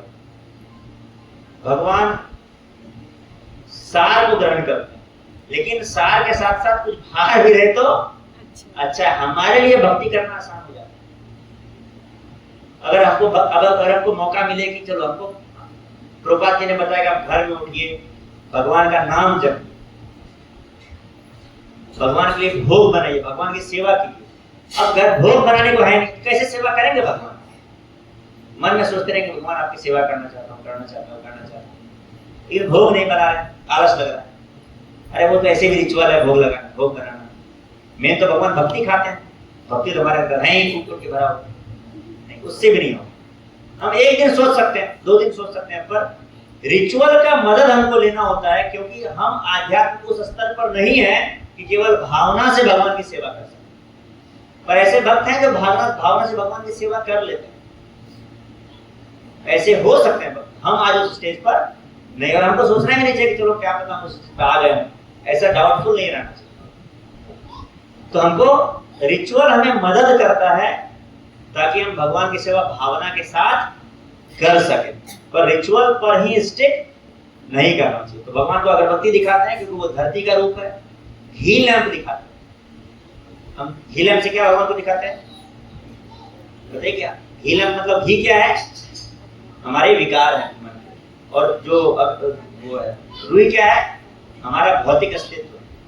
तो घी जलता है और साथ में हमारा भौतिक अस्तित्व भी जल जाता है। घी के बाद, घी लैंप के बाद भगवान को दिखाते हैं अर्घ्यम। अपने आरती दिखाओ, अर्घ्यम मतलब जल भगवान को अर्पण करना। भगवान ने हमें जल दिया, जल के बिना जीवन पॉसिबल, जल ही जीवन बोलते हैं ना लोग, वही जल हम भगवान को ऑफर करते हैं। उसका एक और मकसद होता है कि यशोदा मैया रोज भगवान को ना जब जगाती है, आरती कितने बजे होता है यहाँ पर? 4:30 बजे मंगल आरती। यशोदा मैया 4:30 बजे भगवान को जगाती है। जगाने के बाद क्या करते हैं? भगवान को स्नान कराती है। तो जल दिखाने का 2 मकसद है, एक तो भगवान को जल अर्पण कर रहा है, भगवान भगवद गीता में बोलते हैं कि पत्रम पुष्पम फलम तोयम, और दूसरा भगवान को स्नान करवाना है एक तरीके से, मतलब डायरेक्ट स्नान नहीं करवाने, पर जल दिखाने का मतलब हम यशोदा मैया जैसा आपकी सेवा कर रही है, हम वैसा ही जल से आपको स्नान कराने की भावना रखते हैं। ये होता है भगवान को अर्घ्य देने का मतलब। आप देखेंगे भगवान को जल दिखाने के बाद क्या दिखाते हैं? क्लॉथ, कपड़ा दिखाते हैं। क्यों? यशोदा मैया नहाने के बाद क्या करती हो? भगवान को पोंछती हो। तो कपड़ा क्या है? भगवान को पोंछने जैसा है। उसके बाद कपड़ा दिखाने के बाद क्या करते हैं? किसी को याद है? आरती में पुष्प दिखाते हैं, है ना? यशोदा मैया भगवान को नहाती होगी, फिर पोंछती होगी, फिर पोंछने के बाद सजाती होगी भगवान का, ना कपड़े पहनाती होगी। पुष्प दिखाना वही सजाने के जैसा है। और फिर पुष्प दिखाने के बाद क्या? चामर करते हैं भगवान को, ठंडा हवा लगाते हैं, बेनी होते हैं भगवान को। चामर और पिकॉक फेदर मतलब मोर पंख दोनों हवा लगाने के लिए है। चामर थोड़ा गर्म हवा देता है जिससे भगवान का शरीर सूख जाता है पहले, और फिर पिकॉक फेदर ठंडा हवा देता है भगवान को आराम, फिर भगवान आराम से सो जाते हैं। ये भगवान की सेवा करने का एक माध्यम है। कई लोग रिचुअल को इस तरीके से भी देखते हैं कि ये टाइम पास है या पैसे की बर्बादी। तो बोलते हैं कि भाई शिवलिंग पर दूध क्यों चढ़ाते हो, भगवान दूध तो पीते नहीं है कि नहीं, भगवान को मंदिर में इतना अच्छा भोग क्यों लगाते हो। कुछ लोग बोलेंगे भगवान को इतना सुंदर वस्त्र क्यों पहनाते हैं, कुछ लोग बोलेंगे भगवान को इतना सुंदर मुकुट क्यों पहनाते हैं, बोलते हैं ना लोग, बहुत लोग फिल्म बनाते हैं कि आप जो 10 रुपए का भगवान को फूल चढ़ाएंगे उससे जब 10 रुपए का समोसा खरीद करके गरीबों को बांट दीजिए, वो खा लेगा, उसके चेहरे की खुशी जब आप देखेंगे उससे आपको ज्यादा संतुष्टि मिलेगी। बोलते हैं ना आपको मिलेगा, हाँ बात तो सही है,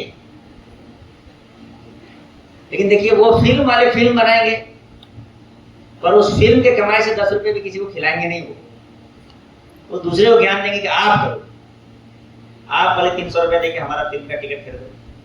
वो ये नहीं बोलेंगे कि चलो मैंने एक फिल्म बनाया जो बहुत अच्छा है, पर उस फिल्म को देखने के लिए तुम 300 रुपया खर्च मत करो, मैं फिल्म को यूट्यूब पे फ्री में डाल देता हूँ, वो 300 रुपया तुम किसी को खिला दो, ऐसा नहीं बोलेगा।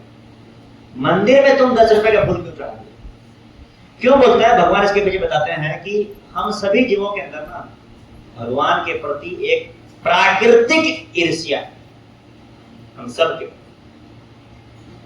प्राकृतिक ईर्ष्या का मतलब क्या है, मतलब वो जन्म से हमारे पास है, जन्म सिद्ध अधिकार है भगवान से ईर्ष्या करना, अधिकार नहीं है, वो हमारे अंदर है।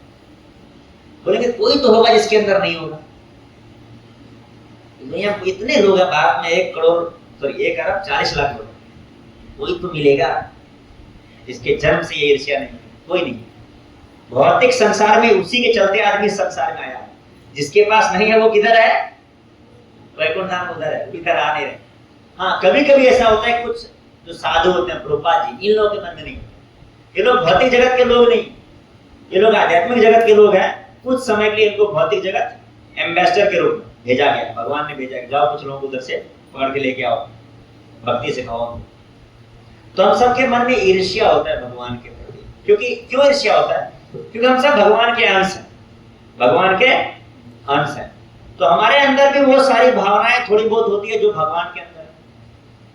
भगवान को सभी लोग प्रेम करते, तो हमें लगता है कि सब लोग हमको प्रेम क्यों नहीं करते, भगवान को सब लोग भोग चढ़ा रहे हैं, तो लगता है हमको भोग सब लोग क्यों नहीं चढ़ा रहे, भगवान की सब लोग गुणगान कर रहे हैं, हमारा गुणगान कोई क्यों नहीं कर रहा है। तो नेचुरल कंपटीशन हो गया भगवान से, क्योंकि सब लोग भगवान के लिए कर रहे हैं, हम भी उसी के अंश हैं, तो थोड़ा बहुत गुण तो आएगा ना।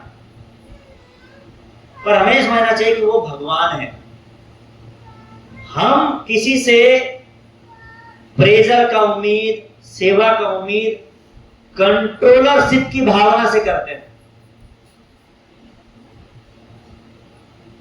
भगवान किसी से सेवा का उम्मीद कंट्रोलरशिप की भावना से नहीं करते, प्रेम की भावना से करते हैं। भगवान किसी को सेवा करने इसलिए बोलते हैं ताकि वो व्यक्ति भगवान से प्रेम करे। प्रेम और सेवा करने से ही इस दुनिया में व्यक्ति खुश रहता है, उसके पीछे हमारा खुद का खुशी छुपा होता है। भगवान तो आत्मा राम, उनको कहने की जरूरत नहीं।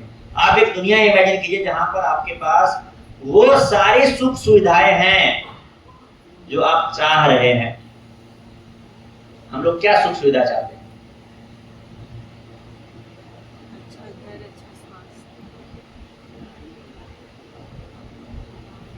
मोटे तौर पर बोले पैसा चाहते हैं, इससे बहुत सारा सुख सुविधा खरीदा जा सकता है। स्टूडेंट को लगता है कि यार ठीक है, अभी पैसा हमारे जीवन में नहीं है, इसलिए इन लोगों का लेक्चर ठीक है। बोलते हैं कि दुखा लिया मसाज सुतम, बहुत दुख है, दिक्कत है दुनिया में। जब तक पैसा नहीं तब तक। एक बार पैसा आएगा तो मैं गलत साबित कर दूंगा प्रभु जी को, फिर दिखाऊंगा कि दुनिया दुखा लिया नहीं, कितना सुख है, स्टूडेंट को लगता है। लेकिन जो लोग जॉब करने चले जाते हैं फिर उनका ये भावना, उनको समझ में आ जाता है कि पैसा तो आ रहा है लेकिन सुख नहीं लगता। अच्छा शादी नहीं किया इसलिए अभी तक सुख नहीं आया, फिर शादी कर लेते हैं। फिर आप शादीशुदा लोगों से पूछ लीजिए जीवन में कितना खुश है, फिर उनको लगता है कि ठीक है शादी कर लिया। बच्चे वास्तविक खुश देते हैं, बच्चे भी सुखी देते हैं 1-2 साल तक, उसके बाद उनके माँ बाप से पूछे क्या है। हो सकता है वो 5 साल तक दे, 11-12 में तो नहीं देते हैं। फिर उनको लगता है चलो एक जनरेशन बेकार चला गया, जब इनका बच्चा होगा वो जब हमें दादा दादी बुलाएगा उसमें जो सुख है वो कहीं नहीं। ऐसा हम ट्राई करते रहते हैं। दूसरा पता है हकीकत ये है, जिनके पास पैसा है वो भी खुश नहीं।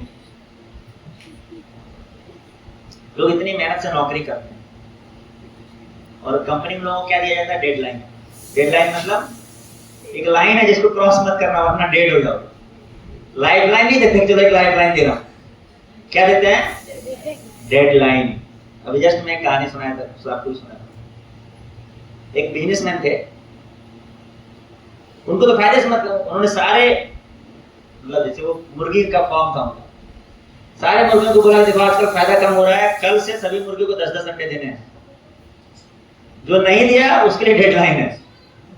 उनको परसों का सुबह तुम देख नहीं पाओगे। सारे मुर्गियों ने सोचा कि क्या करें, कैसे अंडे दें। 10 अंडे देना इतना आसान तो नहीं है, पर फिर भी अगले दिन जब बिजनेसमैन आया देखा अरे सब मुर्गी ने 10-10 अंडे दे दिए थे। बड़ा आश्चर्य हुआ। सबने डरा के बोला था इनको, पर 10 का उम्मीद नहीं किए थे। हम सोचे थे 10 बोलेंगे तो 8 तो दे ही देगा। तो सभी मुर्गियों ने 10-10 अंडे दे दिए थे, एक एक करके सबको देख रहा था। फिर बीच में एक नजर आया एक मुर्गी, उसने एक ही अंडा दिया था। पकड़ लिया ये, अच्छा तुमने एक ही अंडा दिया है, बताओ क्यों, ऐसा क्या है। होता है कुछ लोग जो बचे रहते हैं, चलो सबने तो काम किया ही होगा मैं बच जाऊंगा, क्या पता। राजा डांटा उसको, डांटा उसका बॉस उनको, तुम्हारी मैं आज तुम शाम का सूरज तुमको देखने नहीं देंगे, कल का सुबह का सूरज नहीं देखने देंगे। बताओ क्यों तुमने एक ही अंडा दिया। बोला साहब माफ कर दो, हम एक दे दिए यही बहुत बड़ी बात है, मैं तो मुर्गा हूं। कहने का ये है कि कॉर्पोरेट टाइम आप देखेंगे ना, हम वो सभी काम को करने के लिए बाध्य हैं जो काम करने का ना तो हमारा इच्छा है ना हमारा कैपेसिटी है, फिर भी हम करते हैं क्योंकि पैसा कमाना है। ये भौतिक जीवन है। तो जिन्होंने कमा लिया उसको समझ में आ गया पैसे में कोई खुशी नहीं। देखिए पैसा कमाने में प्रॉब्लम नहीं है या शादी करने में प्रॉब्लम नहीं है, जिस भावना से हम पैसा कमाते हैं या शादी करते हैं उस भावना में प्रॉब्लम है। अगर हम इस भावना से पैसा कमाएंगे कि एक बार पैसा आएगा तो फिर सारा सुख ही खरीद लेंगे इस दुनिया का, सब फ्रस्ट्रेशन होगा। अगर इस भावना से शादी करेंगे कि एक बार शादी हो जाए फिर तो जीवन मजे ही मजे हैं, तब फ्रस्ट्रेशन। पैसा कमाना, शादी करना एक पवित्र कार्य है, शास्त्र में उसके अपने मकसद है, पर अगर भावना हमारा सही नहीं रहेगा तो रिचुअल से हमको खुशी नहीं मिलेगा। तो हम जब सेवा किसी से चाहते हैं, हम कंट्रोलरशिप चाहते हैं, हम चाहते हैं कि लोग हमारे कंट्रोल में, इसीलिए तो पैसा भी कमाना चाहते हैं। पैसा होगा तो हमारे कंट्रोल में चीजें नहीं, पर हमारे कंट्रोल में चीजें रहती नहीं, हमारे कंट्रोल से बाहर चला जाता है, क्योंकि हम उतने बड़े व्यक्ति हैं नहीं ना। कई सारे फैक्टर्स होते हैं जो इस दुनिया में चीजों को कंट्रोल कर रहे हैं। आप किसी चीज को पाने के लिए खूब मेहनत करो तभी वो चीज आपको नहीं मिल सकता है। जैसे इस रूम में बल्ब, पंखा चल, वो पंखा चलाने के लिए, जो कूलर है इसको चलाने के लिए देखिए क्या क्या शक्ति लग, क्या क्या चीज की जरूरत है। कई पावर जब बन रहा होगा, कोई पावर को ट्रांसमिट कर रहा होगा, पावर यहां तक पहुंचा और यहां पर हमने स्विच दबाया। मोटे मोटे तौर पर 3 पार्ट में बांट देते हैं, पावर जनरेशन, पावर ट्रांसमिशन और स्विच दबाना। ऊर्जा बनाना, उसको सप्लाई करना और स्विच दबाना। अब बताइए स्विच दबा दिए तो क्या पंखा चालू हो जाएगा? बताइए, स्विच दबा दिए तो पंखा चालू हो जाएगा? हाँ नहीं, जरूरी नहीं, हो भी सकता है नहीं भी। पावर सप्लाई रहेगा तो होगा, नहीं तो नहीं होगा। अच्छा, स्विच नहीं दबाए तब तो गारंटी है कि पंखा चालू नहीं ही होगा। तो हमें अपना प्रयास जरूर करना है, स्विच दबाना, पावर सप्लाई करना और पावर जनरेट करना, इसमें हमारा प्रयास क्या है? स्विच दबाना। हमें अपना प्रयास करना, अपना प्रयास नहीं करेंगे तो काम नहीं होने वाला। लेकिन हम अपना प्रयास कर दें तब भी सफलता मिल जाए, इस बात की गारंटी नहीं है। क्योंकि हम कंट्रोलर नहीं। तो हम जब किसी से सेवा चाहते हैं तो हम कंट्रोलरशिप मेंटालिटी के साथ सेवा चाहते हैं, और वास्तव में देखेंगे वो सेवा में सुखी करता नहीं है। हम चाहते भले ही हैं। आप देखिए, माँ ये क्वेश्चन का बहुत अच्छे जवाब दे सकती है कि माँ बच्चे के लिए खाना बनाती है, बच्चा वो खाना खा लेता है, किसको ज्यादा खुशी मिलती है? माँ। क्योंकि माँ कर रही है सेवा और बच्चा भोग कर रहा है। वास्तविक खुशी भोग करने में नहीं है। एक दुनिया में अगर आपको सारे संसाधन मिल भी जाए ना, आपको गाड़ी मिल जाए, बंगला मिल जाए, सब कुछ मिल जाए, खाने को मिल जाए, आप भोग तो कर पाएंगे। आपको गाड़ी मिलेगा तो चलाएंगे ना, आपको एसी रूम मिलेगा तो सोएंगे ना उसमें, आपको अच्छा खाना मिलेगा तो खाएंगे ना।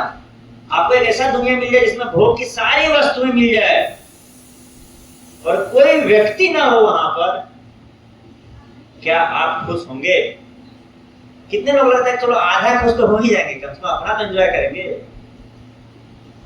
कुछ समय के लिए शायद अच्छा, 1 2 दिन 10 दिन 1 महीना, कुछ समय के लिए अच्छा। उसके बाद कितना भी भौतिक सुख सुविधा दे दिए सब हमारे लिए तुच्छ है, बेकार। तो कैसे खुशी मिलेगा? जब उस संसाधन का यूज हम किसी की सेवा करने में, किसी को प्रसन्न करने में करेंगे। पर किसको प्रसन्न करें?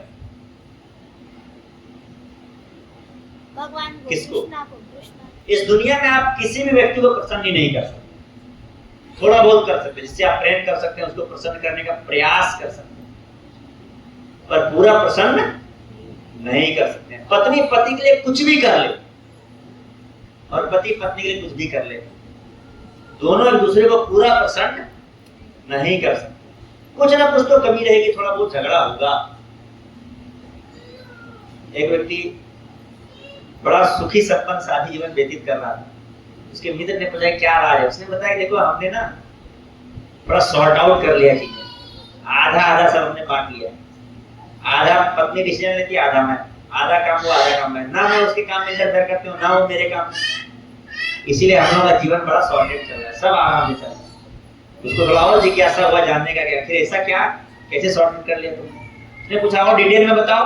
अब सोचिए कोई ऐसा बोले तो आपको जानने की इच्छा करेगा नहीं। उसने बोला डिटेल में बताओ। बोला देखो जैसे बर्तन कौन धोएगा, पत्नी डिसाइड कर लेती है। कब धोना है, अभी धोना 1 घंटे बाद, मैं खुद डिसाइड कर लेता हूँ। पैसे कहाँ खर्च करने हैं, वाइफ डिसाइड कर लेती है। कैसे कमा के लाना है, ये मैं खुद डिसाइड करता हूँ।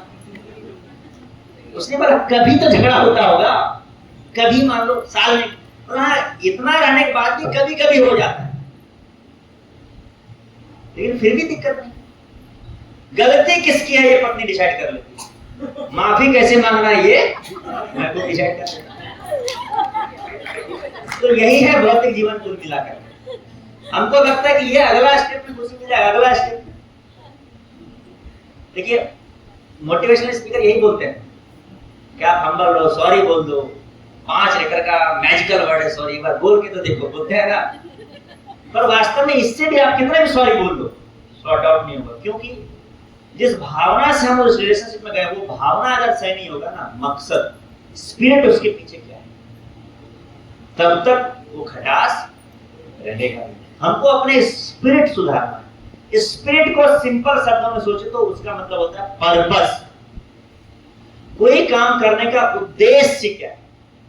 बोलते हैं आदमी के जीवन में ना 2 दिन बड़ा इंपॉर्टेंट होता है।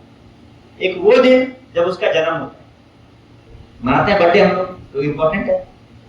दूसरे को लगे ना लगे, हमें तो लगता है कि हमारा जीवन है, जन्मदिन है, आज बड़ा इंपॉर्टेंट डे है। मन तो होता है कि हॉलीडे घोषित कर दें पूरा देश में, दूसरे को लगे ना, लेकिन हम लगता है ना।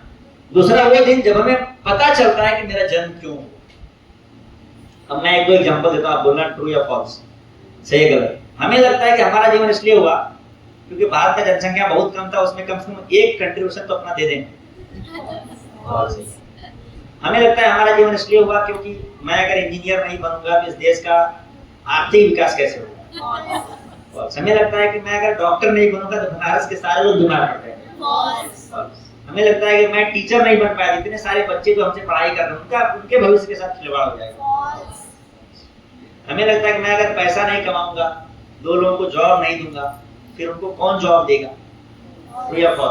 हमें लगता है कि मैं अगर भक्त नहीं बना होता तो इतने सारे भक्त को कैसे बना पाता, कैसे उनको भगवान की भक्ति से जोड़ पाता। फॉल्स, ये सब फॉल्स है। हमारे रहने नहीं रहने से कोई फर्क नहीं पड़ता। तो हमारे जीवन का क्या उद्देश्य है आखिर? पैसा कमाना उद्देश्य नहीं हो सकता। एक लक्ष्य हो सकता है, चलो मुझे 1 करोड़ रुपए कमाने, लक्ष्य हो सकता है। लक्ष्य और उद्देश्य में क्या अंतर है? लक्ष्य मतलब ये भौतिक प्रारूप है उद्देश्य को पूरा करने का। कोई उद्देश्य उसको पूरा करने के लिए हम एक लक्ष्य बनाते हैं। जैसे किसी की शादी में गए, आज 50 पूरी खा लेना है, ये उद्देश्य नहीं हो सकता, ये एक लक्ष्य हो सकता है। आज का लक्ष्य है 50 पूरी। एक बार श्रीमान देवकी नंदन जी का बर्थडे था, तो मुंबई में थे, वहां पर मंदिर में पूरी बनाते हैं, तो भक्तों के लिए बड़ा अच्छा प्रसाद की व्यवस्था करवाए थे पूरी। तो ऐसे प्रसाद का जो लाइन लगा होता है, वहां से वहां तक एक लाइन था और एक इधर से एक लाइन था प्रसाद। तो वहां से मैंने स्टार्ट किया लेना, और मुझे ये पता था कि वहां से वहां तक जितनी चीजें सब लेना है।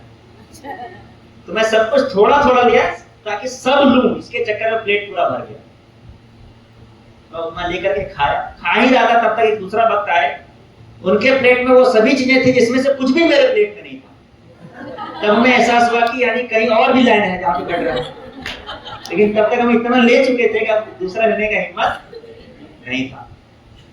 वो एटम्स लेना उद्देश्य नहीं हो सकता है, एटम लेना एक लक्ष्य हो सकता है। उद्देश्य क्या उसके पीछे? अपने इंद्रियों को सुख देना, खुश रहना, हैप्पी होना। Happiness can be a purpose. लक्ष्य अलग अलग हो सकता है। तो हमारे लाइफ का पर्पस खुश रहना है, लेकिन खुश रहने का तरीका क्या है?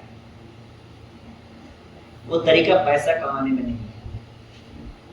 वो तरीका है, हमारे शास्त्र कहते हैं, to love and to serve God and everyone. भगवान की सेवा करें और भगवान से प्रेम करें, और भगवान की सेवा प्रेम करेंगे तो आप दुनिया में सबकी सेवा और सबकी प्रेम कर सकते, सबसे प्रेम कर सकते। To love and to serve, यही हमारे जीवन का एकमात्र उद्देश्य है। तो भगवान के लिए जितने भी अनुष्ठान करते हैं धार्मिक, उसके पीछे का एकमात्र उद्देश्य है क्या? To love and to serve God. उस उद्देश्य को पूरा करने का अलग अलग तरीका हो सकता है। कोई भगवान को ड्रेसिंग करके भगवान को प्रसन्न करना चाहता है, कोई भगवान को माला अर्पण करके भगवान को प्रसन्न करना चाहता है, कोई भगवान के लिए गीत गा करके, मंगल आरती गा करके भगवान को प्रसन्न कर रहा है, कोई तबला बजा करके भगवान को प्रसन्न कर रहा है। लेकिन कोई तबला बजाने वाला, उसको लग रहा है कि मैं इतना अच्छा तबला बजा दूं कि किसी को आरती सुनाई ना दे, तब वो क्या हो जाएगा? रिचुअल, उसमें स्पिरिचुअल नहीं रहे। वृंदावन में एक बहुत बूढ़े व्यक्ति थे, बहुत महान भक्त थे। प्रभुपाद जी बताते थे कि जब वो आते थे मंदिर, तो सारे भक्त उनके लिए छोड़ देते थे कि वो आगे कीर्तन करेंगे, क्योंकि वो जो व्यक्ति कीर्तन करते थे ना, बहुत सुर लय में नहीं करते थे, पर उनके मन में भगवान के प्रति भाव बहुत गहरा था। तब बताइए कि किस भक्त को कीर्तन करना चाहिए? जो बहुत सुंदर कीर्तन कर सकते हैं, या जिसके मन में भगवान के प्रति भाव ज्यादा है पर सुंदर नहीं कर सकते, ये भी कंडीशन है। किसी के मन में भाव भी और सुंदर कीर्तन नहीं कर सके तो सोने पे सुहागा, पर किसी के मन में भाव बहुत है पर सुंदर कीर्तन नहीं कर पाते। किसी के अंदर भाव कम है और सुंदर कीर्तन कर सकते हैं, वो सबका मन मोह लेंगे, वो ऐसा कीर्तन कर देंगे ना आदमी रो देगा। कुछ प्रवचनकार होते हैं ना, वो ऐसा प्रवचन करेंगे ना आदमी एकदम रोने लगता है। प्रभुपाद जी बहुत अच्छा प्रवचन, मतलब उस हिसाब से देखेंगे, किसी को रुला दे, किसी को हंसा दे, नहीं करते, सिंपल बात बोलते थे प्रभुपाद जी। अब ये कौन बेहतर है, कौन से गायक? भाव वाले, पर वो गाएंगे तो मंदिर में कोई रुकेगा नहीं, सब बोलेगा दूसरा सेवा कर लेते हैं, कीर्तन में मजा नहीं आ रहा है। तब बताइए, कोई बढ़िया गा रहा है तो लोग टिकेंगे मंदिर, तब कौन बेहतर है? दोनों जिसमें, तब क्योंकि कीर्तन हमारे एंजॉयमेंट के लिए नहीं है कि भक्तों को मजा आना चाहिए, नहीं, कीर्तन किसके लिए है? भगवान के लिए।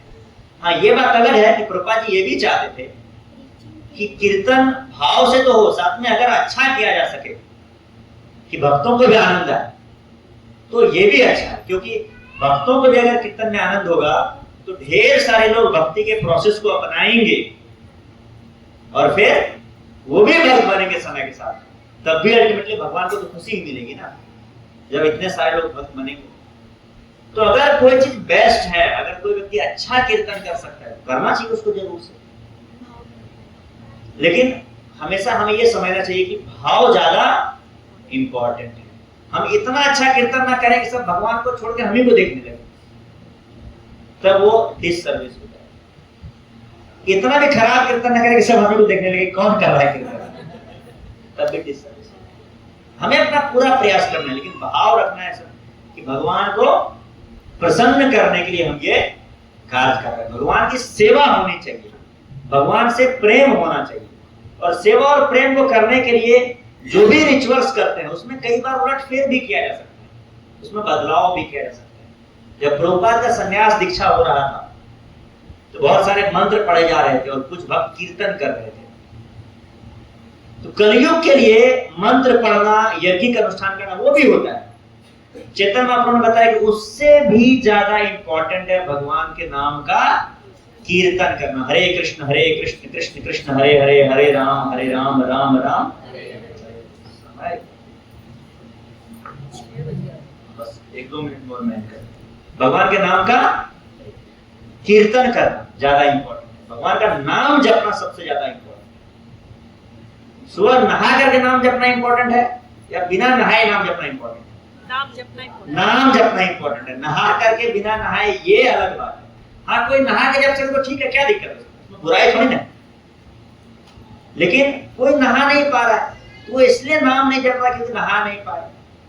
भगवान भी क्या सोचेंगे, इस अशुद्ध मुख से मैं भगवान का नाम कैसे ले सकता हूँ? गीता खरीद के तो रखा है, लेकिन जितना इतना शुद्ध किताब, गीता इतना शुद्ध किताब, मैं इतना पापी व्यक्ति, गीता को कैसे हाथ लगाऊं? हमारी हिम्मत काम नहीं कर रहा है। नहीं, वो नहीं। गीता का इज्जत छूने से नहीं होता, अलमारी के ऊपर रखने से नहीं होता, उसको पढ़ने से होता है। भगवान का नाम लेना है, उससे भगवान को प्रेम होगा। किस रूप में ले रहे हैं, किस तरीके से ले रहे हैं, वो इम्मेटेरियल। अच्छे से कर सके तो अच्छी बात है। 16 में भगवान चैतन्य महाप्रभु की शिक्षाओं में नाम अकार बहुधा निज सर्व शक्ति तत्रार पिता नियमित स्मरणे न काल। नाम अकारी बहुधा, भगवान के बहुत सारे नाम हैं। निज सर्व शक्ति, भगवान ने उन नामों में अपनी सारी शक्तियां लगा रखा है। तत्रार पिता नियमित स्मरण काल, उसको स्मरण करने का कोई समय फिक्स्ड नहीं है, जब इच्छा तब कर सकते हैं। इसलिए हम बोलते हैं जो भी लोग नित्य माला नहीं करते वो रेगुलर माला कीजिए। एक माला का फिक्स कर लीजिए, मैं 4 माला करता हूँ, 2 माला, कम से कम 1 माला तो कीजिए। कलयुग का एसेंस है। आप दूसरा कोई चीज करते हैं उससे ज्यादा इंपॉर्टेंट है माला। भगवान को अगरबत्ती दिखाते हैं, अच्छी बात है, पर एसेंस क्या है? कलयुग में भगवान का नाम है, वो एसेंस है। हम सबको वो करना चाहिए। भगवान को भोग लगाना भी सही, सब कुछ अच्छा है, नाम जपिए पाओ, इसको प्रायोरिटी पे रखिए और आप बढ़ाते जाइए अपनी सेवा, ठीक है ना? तो हम लोग यहीं पर कथा समाप्त करेंगे। अगर किसी को कोई प्रश्न है तो 10-15 मिनट, 5-10 मिनट लोग प्रश्न ले सकते हैं। किसी के मन में कोई प्रश्न है? कोई प्रश्न बोलिए।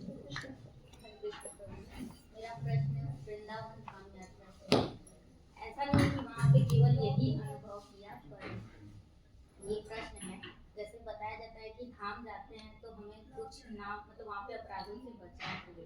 जैसे कि वहाँ पे कोई विश्वासी अगर कुछ करते भी हैं तो हमें अपने मन में उनके प्रति गलत नहीं सोचना चाहिए। तो जैसे हम लोग के साथ एक भक्त गए थे, तो वहाँ पे बाकी बिहारी जी में एक पुलिस ऑफिसर ने उन्हें मतलब बहस किया और फिर 2-3 बार उनको धक्का भी दिया, प्लस उनको गालियाँ भी दी उसने। तो वहाँ पे तो ये था कि चलो ब्रजवासी कुछ नहीं बोल सकते, पर वो भी तो एक वैष्णव। बिल्कुल सही बोला, वो बहुत सही प्रश्न। जो भी भक्त धाम जाते हैं, खास करके सबके मन में ये प्रश्न रहता है, ये समस्याएं प्रैक्टिकली आती है। देखिए, एक होता है practical faith in the words of Lord. Practical faith का मतलब क्या है, बड़ा इंपॉर्टेंट इसको समझना। प्रहलाद महाराज को उसके पिता हिरण्यकश्यप ने बोला कि तुम बोलो विष्णु श्रेष्ठ नहीं है, नहीं तो तुमको हम मरवा देंगे। डायरेक्ट उसके फादर ने बोला, और उसको पता था कि मेरे फादर सिंपल व्यक्ति नहीं है, वो डॉन के भी डॉन है। आजकल का कोई डॉन की कितनी शक्ति होगी, और हिरण्यकशिपु के पास इतनी शक्ति थी कि देवी देवता लोग, चंद्र इंद्र वरुण वायु, ये लोग डरते थे उनसे, इतने पावरफुल थे। आजकल जिस दुनिया का सबसे पावरफुल व्यक्ति कौन है? यूएस का प्रेसिडेंट। महाराज बताते हैं कि यूएस का जो प्रेसिडेंट है ना, वो इंद्र के सामने एक मच्छर के जैसा भी नहीं है। इंद्र का इतना पावर है। उस इंद्र भी डरता था हिरण्यकशिपु से। और उसने अपने बेटे को, छोटा सा बालक 5 साल का लड़का प्रहलाद, उसको बोला कि तुम बोलो कि विष्णु श्रेष्ठ नहीं है, नहीं तो मरवा देंगे। उसने बोला नहीं, ये श्रेष्ठ है। और उसने ये नहीं सोचा था कि चलो हमारे पापा ही है ना, मरवाएंगे थोड़े ना, बोल रहे धमका है तो फादर, ऐसा नहीं सोचे थे चलो कुछ करेंगे नहीं। उनको था कर देंगे। तो उनको इतना फेथ था, उनको बाघ के पिंजरे में डाल दिया गया। बोले डाल दो, कोई दिक्कत नहीं, उधर जाके चैंटिंग करते। नरसिंह देव ने उनको बचा लिया। अब बोलिए हमें, अगर हमें कोई हमारे सर पे बंदूक रख दे या बाघ का पिंजरा सामने है, बोलो कि कृष्णा श्रेष्ठ नहीं है, नहीं तो तुमको पिंजरे में डाल दूंगा, तो 2 बातें होंगी। या तो हम बोल देंगे हाँ बाबा कृष्णा श्रेष्ठ नहीं है, और मन ही मन सोचेंगे यार यहाँ से पिंजरा छोड़ो, बाद में श्रेष्ठ बोल देंगे उधर जाके, बोले जान बचे तो लाखों, है ना। या दूसरा कि भाई सभी भक्त देख रहे हैं, मैं बोल दूंगा श्रेष्ठ नहीं तो समाज में मेरी क्या इज्जत रह जाएगी, चलो जो होगा देखा जाएगा। भगवान के बारे में बोल रहे हैं ना, तभी तो भगवान का प्रॉब्लम है। हम बोलेंगे कृष्णा श्रेष्ठ, देखते हैं तो भगवान बचाते कि नहीं बचाते, हो सकता है ना। अब बताइए, आपने बोल तो दिया कि नहीं कृष्णा ही श्रेष्ठ है, चाहे आप उसको बाघ के पिंजरे में डाल दो, और आपको बाघ के पिंजरे में डाला जा आपको डर होगा या नहीं होगा ये बताइए। डर होगा। इसका मतलब हमें प्रहलाद महाराज के जैसा फेथ नहीं। जब प्रहलाद महाराज जैसा फेथ नहीं है तो हम उनके जैसा एक्ट भी पूरी तरीके से नहीं कर सकते। एक प्रैक्टिकल फेथ होता है। प्रैक्टिकल फेथ का मतलब आप बताते हैं। सैन फ्रांसिस्को में रथ यात्रा हुआ था पहली बार प्रभुपाद के जमाने में। रथ यात्रा में भक्तों ने बहुत बड़ा रथ बनाया और बहुत सारे भक्त आए, बहुत एंजॉय किए। प्रभुपाद ने चिट्ठी लिखा इंग्लैंड के डिवोटीज को, लंदन में डिवोटीज को, फोटो भेजे कि देखो सैन फ्रांसिस्को में इतना जबरदस्त रथ यात्रा हुआ। लंदन के डिवोटीज सोचे कि चलो प्रभुपाद को खुश करना है ना, उससे बड़ा रथ यात्रा करेंगे हम लोग। तो रथ का बनना ऑलरेडी चालू हो गया था, पर वो लोग बड़ा रथ बनाना चाहते थे। तो पहिया बन गया था, पर वो रथ के जो ऊपर रखते हैं ना, वो उन्होंने तुरंत इंस्टेंट डिजाइन चेंज करके बड़ा कर दिया कि सैन फ्रांसिस्को से बड़ा रथ यात्रा करेंगे हम लोग। कोई गलत वाली बात नहीं, प्रभुपाद को प्रसन्न करना था, हम ज्यादा सेवा करेंगे, कोई दिक्कत नहीं इसमें। सब कुछ आए, लोग सब आ गए। भगवान को रथ पे बिठाया जाना था। भगवान को जैसे ही रथ पर बिठाने के लिए लोग सब रथ पर चढ़े, बहुत बड़ा रथ था, सब लोग चढ़ गए और पहिया टूट गया। इतना बड़ा ऑडियंस, इतने लोग, बाहर से भी लोग आए हुए थे, सबकी नजर टिकी हुई और रथ का पहिया टूट गया। सभी भक्त दुखी हो गए, एकदम परेशान हो गए। अब रथ यात्रा तो रुक ही गया, रथ यात्रा नहीं हो पाया। फाइनली पूजा वूजा करके कीर्तन करके एंड कर दिया। भक्त इतने दुखी थे, प्रभुपाद को उसने लेटर लिखा, प्रभुपाद हमारी भक्ति में क्या कमी रह गई, हमारी भक्ति में क्या गड़बड़ी थी। प्रभुपाद बोले तुम्हारे भक्ति में कोई कमी नहीं थी, तुम्हारे इंजीनियरिंग में कमी थी कि रथ बड़ा बनाए तो पहिया भी तो मजबूत बनाना था। अब पहिया कमजोर बना लिए और फिर सोचे कि भगवान है ना, उनको देख लेना चाहिए, भाई हमसे गलती हो गई, बन गई कमजोर पहिया, तो क्या करेंगे। नहीं, प्रैक्टिकल फेथ मतलब हमको अपना प्रयास करना है, भगवान से सेवा लेना नहीं है, भगवान को परेशान नहीं करना है। देखो इसको फेथ तो पूरा है नहीं, पर इसका जान बचाना है, इसको उस पीड़ा से निकालना तो पड़ेगा। नहीं, भगवान को परेशान नहीं करना है, हमें भगवान की सेवा करनी है।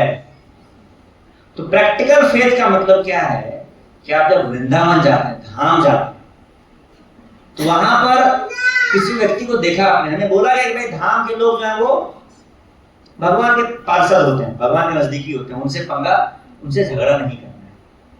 पर ऐसा नहीं कि उनसे मतलब बचने का प्रयास नहीं करना है। अगर हमें लगता है कहीं पर ऐसा कुछ हो सकता है कि झगड़ा हो जाए, तो हमको बच के निकलना है।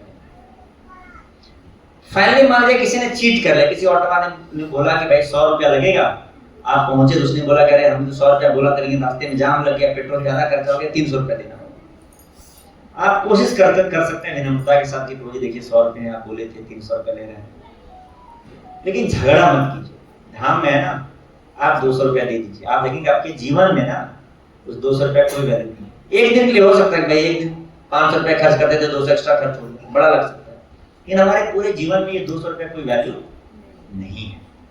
कुछ भी ऐसा घटना घट जाता धाम में, प्रैक्टिकल स्पिरिचुअलिटी रखिए कि ठीक है हम जितना बच करके वहां से साइडलाइन होकर के निकल रहे हैं उतना अच्छा है, लेकिन इस डर से धाम ही ना जाए कि धाम जाएंगे तो अपराध हो जाएगा, धाम ही क्यों जाए, ये गलत है।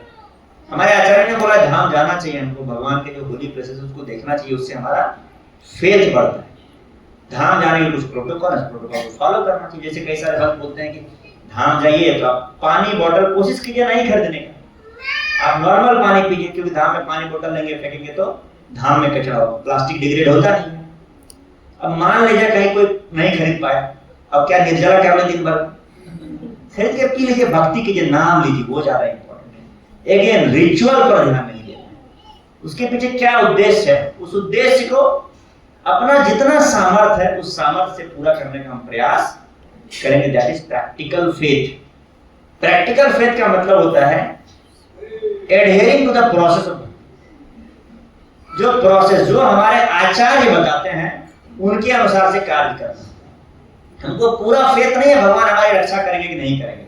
किसी ने बंदूक रख के बोला कि बोलो कृष्ण भगवान इंद्र से छोटे हैं, बोलते हाँ इनसे है बिल्कुल ना, हमें पता है, बोल के निकल जाइए, है ना, बोल के निकल जाइए, बाद में मानिए अपने अंदर मानिए, कौन आपके अंदर झांक के बोल रहे हैं, नहीं तुम अंदर से नहीं बोल रहे हो। एडहियरिंग टू द प्रोसेस, आप भक्ति के प्रोसेस से जुड़े रहिए। ये जो घटनाएं कभी कभी आते हैं जीवन में, इससे affected, that is practical faith for us. हमको उतना विश्वास होना चाहिए कि जो ये लोग बोल रहे हैं वो बात सही है, हमें भले ही विश्वास ना है पर ये लोग जो है ये बात सही है, भगवान रक्षा करेंगे अपने भक्तों का। आज हमें विश्वास नहीं हो रहा, समय के साथ विश्वास हमें हो जाए। डाउट नहीं करना चाहिए, इनको जिज्ञासु होना चाहिए। शास्त्रों में कहीं बोला कि डाउट कर देना चाहिए शास्त्रों की बात पर, शास्त्र की कोई बात समझ में नहीं आ रहा है, जिज्ञासु होना चाहिए, क्वेश्चन कर सकते हैं कि ये कैसे लिखा हुआ है, हमको तो लग नहीं रहा है कि ये सही होना चाहिए। डाउट नहीं, डाउट का मतलब अंदर अंदर नहीं सोचना चाहिए बात तो ये गलत है, लेकिन अब इतने साधु महात्मा बोल रहे हैं तो ठीक है मान ही लेते हैं, क्या दिक्कत है, मान ही लेंगे, कौन सा हमारे घर से क्या जा रहा है, वो डाउट हो गया। इंक्रेडिबल जिज्ञासा होने का मतलब बात तो सही होगी पर हमें नहीं लग रहा है, इसका मतलब हमारे अंदर कुछ कमी, हमारे समझ में कमी है, पूछेंगे क्वेश्चन, नहीं समझ पाएंगे कुछ दिन इंतजार करेंगे, भक्ति में आगे बढ़ेंगे, क्या पता भगवान कब हमको इस चीज को समझा दें। ठीक है, और कोई प्रश्न बोलो, मतलब जब तक आंसर हो गया।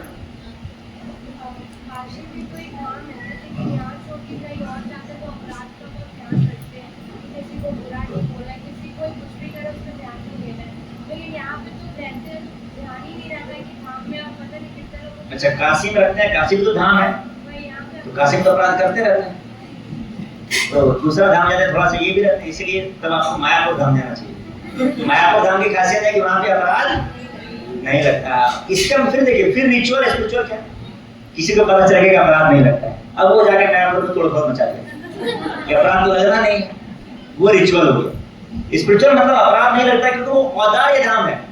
चैतन्य महाप्रभु ने अपनी उदारता दिखाई पर हमें वो फ्रीडम नहीं है कि जाके कुछ भी करो। देखिए वही प्रैक्टिकल वाली बात है कि जब हम लोग कहीं पर रेगुलर रहते हैं ना, फेमिलियरिटी बीट्स कंटेम्प्ट, कहीं पर हम लोग रेगुलर रहते हैं ना, आप भगवान के साथ भी रेगुलर रहेंगे ना, तब तो भगवान मिलेंगे, ये भी तो नॉर्मली लगेगा।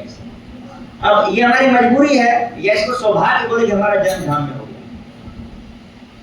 मजबूरी मतलब मजबूरी सेंस में भाई धाम में जन्म हुआ इसलिए हम धाम की वैल्यू को नहीं समझ पा रहे, या सौभाग्य भाई हमारा जन्म धाम में तो हुआ है। देखिए इसका सिंपल उपाय है कि इन जनरल आप लोगों के प्रति अपराध को कम करने का प्रयास कीजिए। जितना आपको बोलते थे 3 चीजों का ध्यान रखिए, भगवान नाम, वैष्णव सेवा, कृष्ण नाम, भक्तों का सेवा करना है, कृष्ण का नाम लेना है, और किसी के प्रति अपराध नहीं करना, किसी आदमी के प्रति, किसी जीवों के प्रति। किसी व्यक्ति से आप धाम में रहे न रहे, ये भूल गए कि बनारस एक धाम और आपको धाम के अंदर अपराध नहीं करना। जो धार्मिक प्रिंसिपल है वो तो हर जगह पे वही अप्लाई होता है। धाम में हम थोड़ा ज्यादा सीरियसली उसको फॉलो करने के लिए प्रेरित हो जाते हैं और जगह सीरियसली फॉलो करने के लिए प्रेरित नहीं होते हैं। पर वास्तव में धार्मिक सिद्धांत होता है हम किसी के प्रति अपराध नहीं करना चाहिए, ब्रजवासी हो या न हो, किसी भी जीव के प्रति अपराध नहीं करना चाहिए, क्योंकि वो जीव तो भगवान का ही अंश है। ऐसा नहीं केवल ब्रजवासी भगवान के अंश है। बनारस का रहने वाला एक मछुआरा कोई होगा जो मांस मछली खाता होगा, कोई मांसाहार करता होगा, कोई दारू, वो भी तो भगवान का अंश है। हमको उसके प्रति भी अपराध करने से बचना चाहिए। अपराध करने का ये मतलब नहीं होता कि उसको सही बोलने से बचना चाहिए। कोई हमारा अपना चहेता व्यक्ति है, कुछ गलती करा, उसके हाँ में हाँ मिला दिया, तो लगता है यार अपराध क्यों करें इसके प्रति, हाँ में हाँ मिला दूं, वो नहीं अपराध करना। अपराध करने का मतलब किसी को गलत कारण से ठेस पहुंचाना नहीं चाहिए। अगर आप उसको सही बात भी बताना चाहते हैं तो इस तरीके से मत बताइए। जब आपके पास ऑप्शन है कि ऐसे ही बता सकते हैं जो बहुत मतलब पैलेटेबल हो, मतलब जो बहुत सुनने में अच्छा लगे, इस तरीके से आप सही बात बता सकते हैं, और गलत तरीके से सही बात बता सकते हैं, गुस्सा के बता सकते हैं। कौन सा तरीका आप यूज करते हैं? तो इन जनरली हमको ये प्रिंसिपल बनाना चाहिए कि हम किसी भी व्यक्ति के प्रति अपराध न करें। विनम्र रहेंगे तो हो जाएगा, अपने आप को सेवक मानिए तो हो जाएगा। हमेशा सोचना चाहिए, लाइन में कोई व्यक्ति मान लीजिए प्रसाद की लाइन में लगे, दो व्यक्ति बीच में घुस गया, है ना, आप चाहे तो बोल भी सकते हैं विनम्र से, हम लोग बहुत देर से लाइन में लगे, इतने सारे वक्त लगे, बोल सकते हैं, कोई दिक्कत नहीं है। लेकिन पहले मान लो घुस गया, चलो आप बहुत दुखी नहीं होना चाहिए, घुस गया, उससे झगड़ा करने की जरूरत नहीं। जीवन में बहुत सारे ऐसे सिचुएशन होंगे जहां पर आप थोड़ा बहुत कॉम्प्रोमाइज करके बच के निकल सकते हैं। थोड़ा दिक्कत ही दे दिया उसने, कोई दिक्कत नहीं, हम छोटे व्यक्ति हैं, ऐसा सोचना चाहिए क्या है, हमको थोड़ा दुख दे दिया तो क्या ही फर्क पड़ता है, दुनिया में ऐसे ही इतना दुख है ना। ठीक है, और कोई प्रश्न? जो गांधारी थी उन्होंने तो ये शाप नहीं आता ना कि ये दुख उनका पूरा नाश हो जाएगा, तो ये तो आज की आदत है, ये मतलब ये हमें थोड़ा डाउट। ये बोल रहे कि यदुकुल को श्राप लगाता है कि सारे यादव का नाश हो जाएगा, तो आज यादव लोग कैसे हैं दुनिया में? देखिए आज के डेट में जो वर्ण व्यवस्था था वो वर्ण संकर खत्म हो चुका है। आज के डेट में जो वर्ण स्टार्ट हुआ था, जो कृष्ण ने बनाया था, वो है नहीं। आज के डेट में आप बाय बर्थ जो व्यक्ति का वर्ण है उसके आधार पर जो कृष्ण ने बनाया था वैसा इमेजिन नहीं कर सकते। भगवान ने बोला चातुर्वर्णम मया सृष्टम गुण कर्म विभाग सब। किसी व्यक्ति का गुण क्या है, उसके कर्म कैसे हैं, इसके आधार पर मैंने 4 वर्ण बना दिए, ब्राह्मण, क्षत्रिय, वैश्य और शूद्र। गुण और कर्म क्या है? शूद्र किसको बोलते थे? जो व्यक्ति जॉब करता था, यानी जो रिस्क नहीं लेता था, उसको शूद्र बोला जाता था उस जमाने में। तो आजकल तो सब लोग जॉब का ही प्रयास कर रहे हैं, नौकरी लग जाए, तो क्या उसको शूद्र बोल देंगे? नहीं। उस समय आज प्रिंसिपल्स रेलेवेंट है, पर देखिए वर्ण संकर के चलते आजकल क्या हो गया है कि वो सिद्धांत को आप समाज में डायरेक्ट नहीं लगा सकते। डायरेक्ट मतलब कोई व्यक्ति जॉब कर रहा है, उसको इसलिए शूद्र नहीं बोला सकता कि